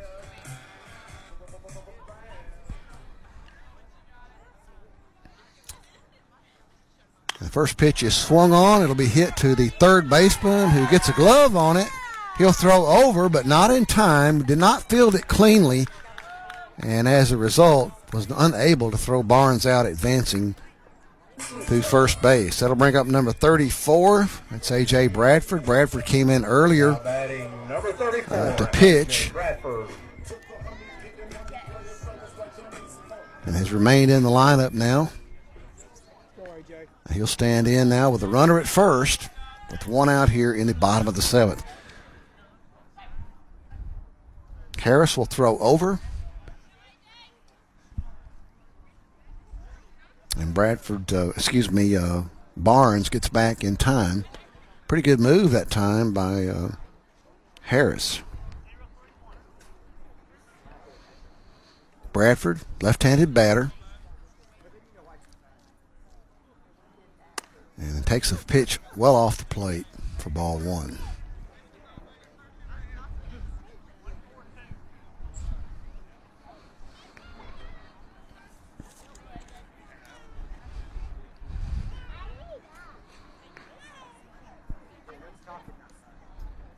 Comes the pitch, swung on. That's a nice hit.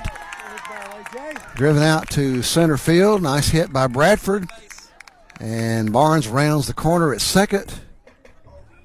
But it's back in time. And 2 runners aboard now here in the bottom of the seventh for the Trojans. It brings up number 22, Braden Suggs, leadoff batter for the Trojans.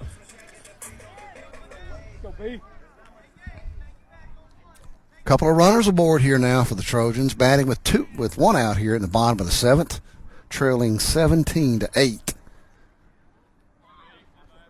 Suggs stands in. He'll take a pitch well off the plate for ball 1.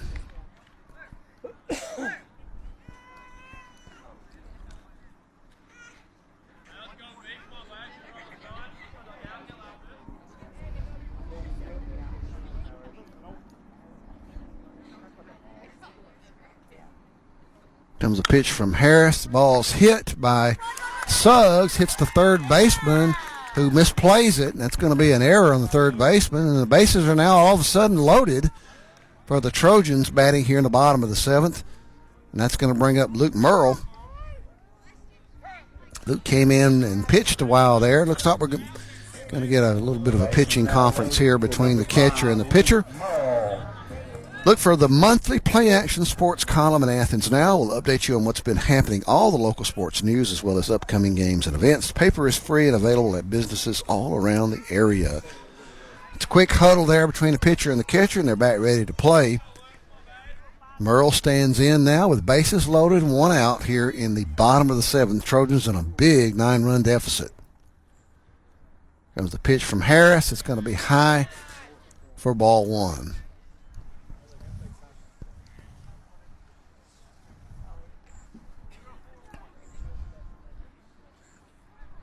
Here comes the 1-0 from Harris as Merle stands in. And that's going to be just off the corner. Not a bad pitch there, just missed. And Merle now has got a good hitter's count at 2-0.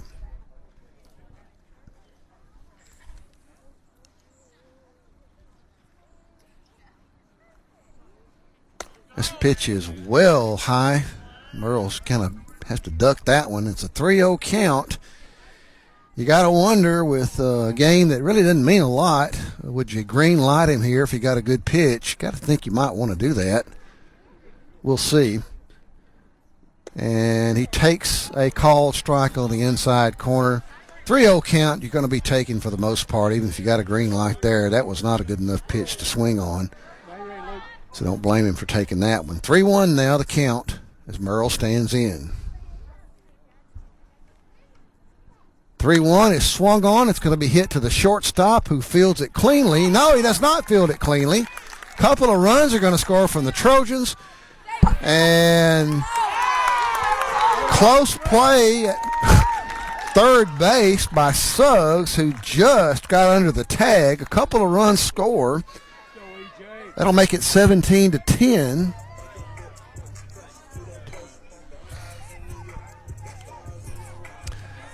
That'll surely be scored an error. Merle made his way all the way around to second base. So a couple of runners still in scoring position for the Trojans for Ethan Johnson. Trojans trying to come up with a late game rally here. Pitch is going to be a curveball well off the plate for ball 1.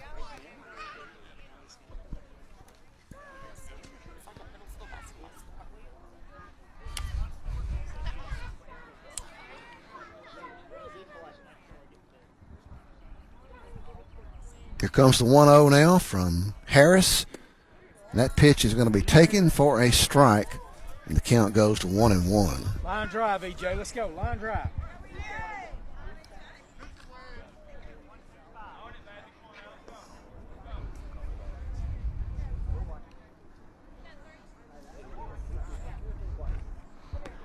Pitch is going to hit Johnson. And that's going to load the bases again. That did not feel good, I'm sure. And he's kind of holding his arm a little bit. I think he's okay. His dad is the first base coach. And he's checking with him. Got him on the elbow, it appears. He's kind of showing him his elbow. And they give him a minute to make sure he's okay. He looks like he is. That obviously did not feel good. That'll bring up Walker Brand with bases loaded here on Senior Day. What a way to go out here with a home run. Or a grand slam, if you could pull that off.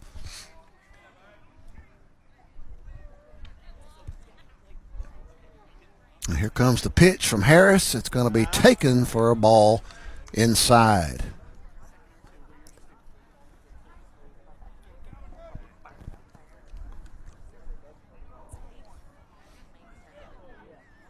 Bases full of Trojans now. Here comes the 1-0 from Harris. That's going to be also taken on the ends. No, they call it a strike. Oh, wow. So the count will be 1-1. Thought that one for sure was inside. But maybe not. Here comes the 1-1. Swung on and missed off the outside part of the plate. Nice pitch there by Harris.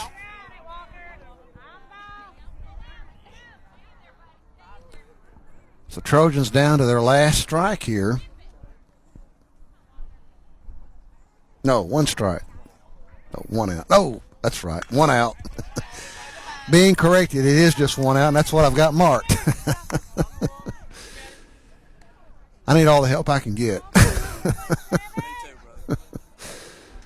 So Trojans, Brand is down to his last strike, put it that way, as he fouls one off there.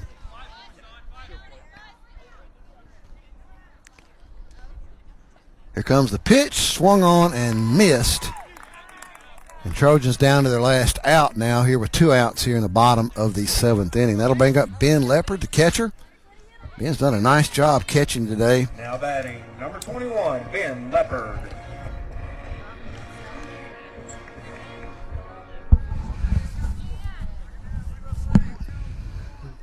Leopard stands in as Harris is trying to close this thing out for Shoals. And that swung on. It's going to be lifted into the shallow outfield, and second baseman's going to come in and drop the ball. So 2 runs score.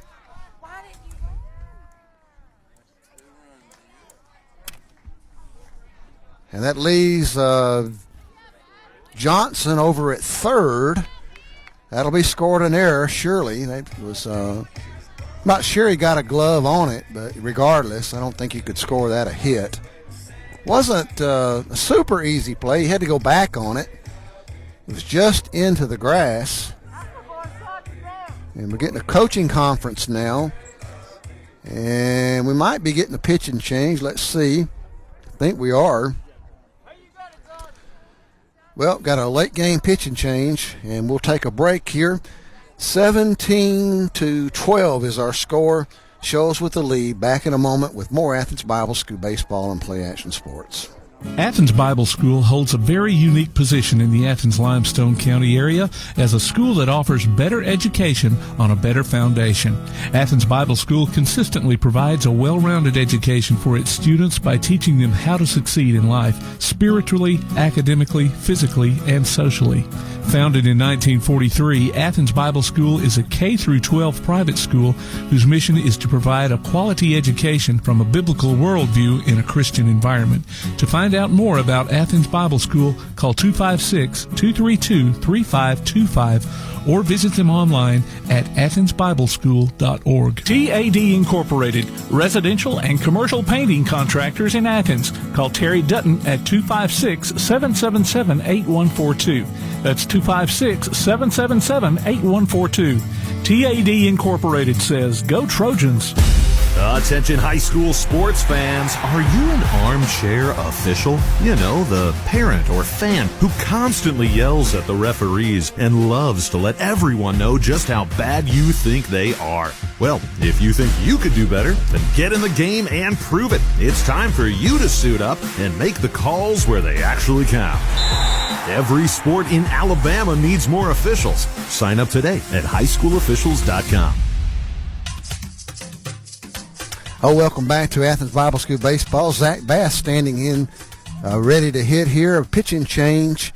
That is Gage Aday now on the mound as Shoals Christian trying to close this one out as this one's getting dark, getting almost unplayable. Still okay, still safe, particularly in this new ballpark. Sight lines are really good, so still nothing, still okay to play, but not much time left. Been some epic games here between these two teams over the years, but this is not going to go down as one of them. Pitch 0-1 is taken for a called strike one, and the count goes to 1-1 to Zach Bath. Trojans now with two runners in scoring position at second and third. Bath stands in now with a 1-1 count. And that pitch is a rounding pitch that drops into the strike zone. Bath wasn't ready for that pitch. Took a while getting there, but it was a strike, and the count now 1-2. So Trojans now down to their last strike, down 17-12. And that pitch is off the plate for a called ball.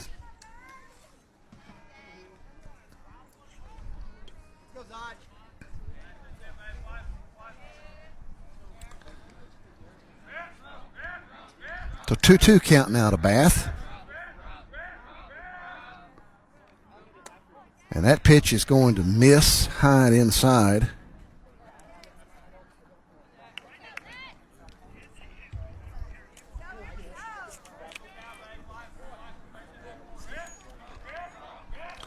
Here comes the full count delivery. It is missed.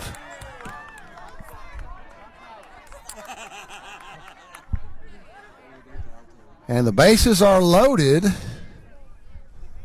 Aren't they? Yeah, bases are loaded. Batting number 15. Crazy as this is to imagine, down 17-12, a grand slam would make this a one-run game. Luke McElroy stands in, batting as a left-handed batter from over at the right side of the plate. Here comes the pitch, and he'll take that pitch for a call, strike one.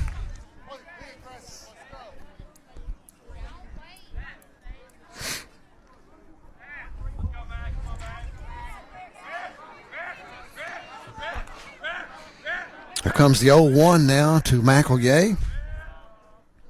And he'll hit it. It'll dribble out towards shortstop. He will bobble it. And all runners are safe. Another run scores.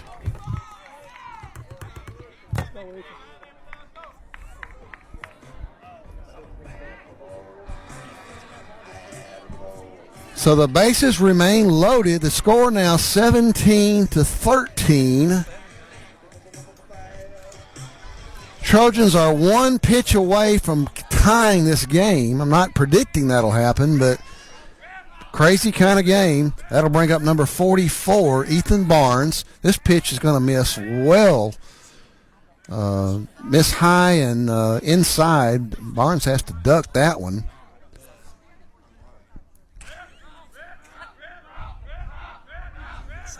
Here comes the 1-0 to Barnes. Swung on. It'll be lifted into the outfield. It'll be down for a hit. That'll score one run. Another run will score. There may be a play at the plate. There will not. They'll try to cut it. Barnes is going to advance to second. And McElroy advances to third. Trojans have scored 7 runs here. And the score is now 17-14.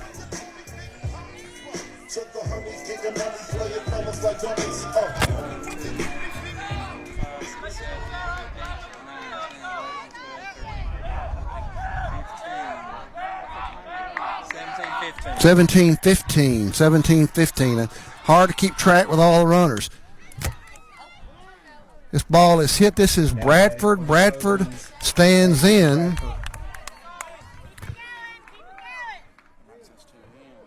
So literally now, with 2 runners in scoring position, a base hit will tie this game. This is unbelievable what we're watching.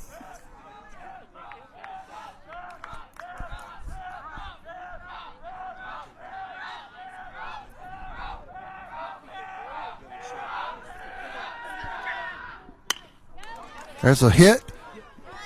And Bradford, it's going to be thrown over. It's going to get behind the batter.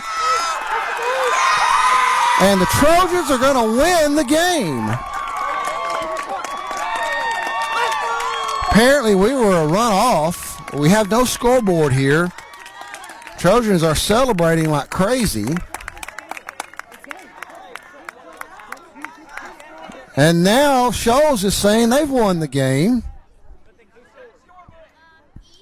So now they're going to check the scorebooks. What a crazy ending to a game here. Trojans run out celebrating as though they won the game. Shoals is contending that that was the third out and that they won the game, or at least they're still playing.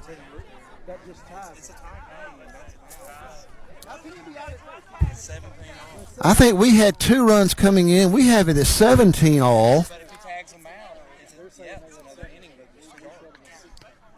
I don't think there's any way imaginable that they would continue this game if it is indeed tied. They did get the third out, did they not? Yeah, because he tagged him in the baseline. So they are still talking about it.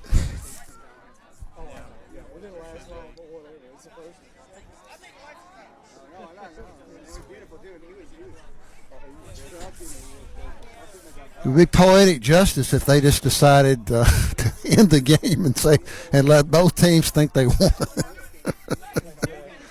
So here comes Coach Merle with a scorebook. There is no scoreboard. We have it here from our vantage point as 17-7. Excuse me, 17-17. But they are checking. And both teams are bringing out their game changers apps. It's reached a point where I don't think they can play anymore. And they're talking about it. I mean, this is not a game that is not going to matter in terms of anything.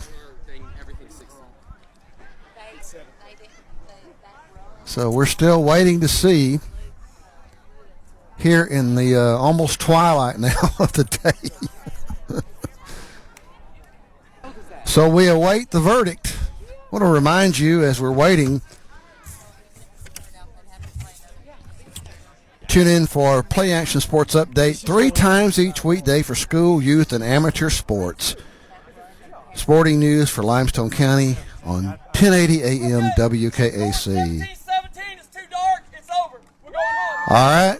Hey, I don't know if you heard the umpire's explanation. He says it's 17-17, which is what we had.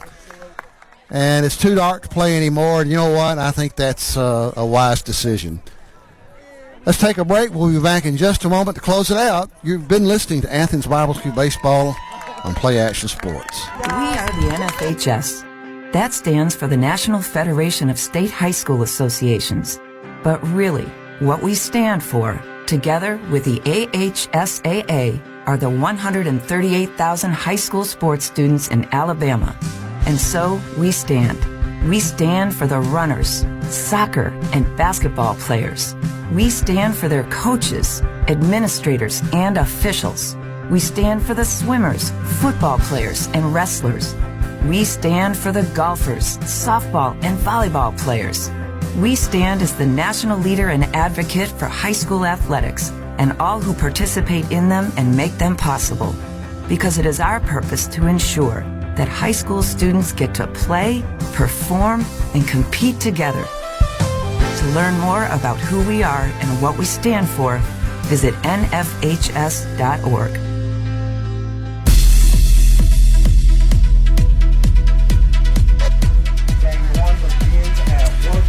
And good afternoon, or I should say good evening.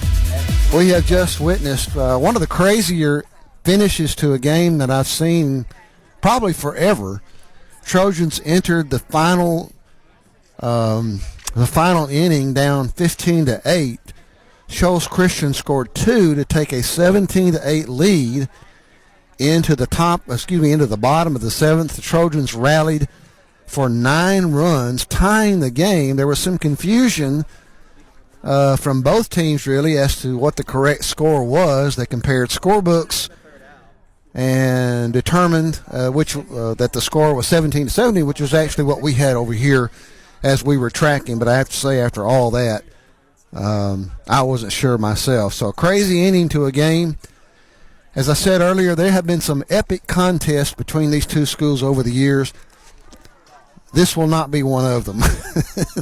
It was riddled with a lot of errors and just a lot of sloppy play, but nonetheless, it was still a good day to watch these two teams come out and play, and I think crowds got their money's worth watching these two teams.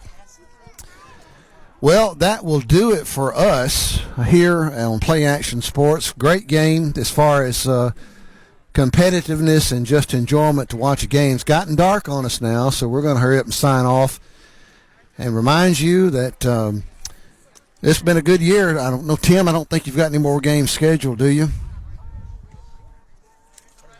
Oh, there is one Thursday, James Clemens. Yeah, there will be James Clemens baseball, so tune in for that. Trojans start 1A state playoffs on Friday. Come out here and support this team. They're going to need a lot of support as they enter the state playoffs. This is a youthful and very inexperienced team. They're going to need all the support they can get as they enter playoff play. Once again, our final score ended in a tie called for darkness. Athens Bible 17, Shoals Christian 17. That'll do it for us. On behalf of Tim Lambert, I'm Scott Abernathy. Thank you for joining us here on Play Action Sports Today. Good evening.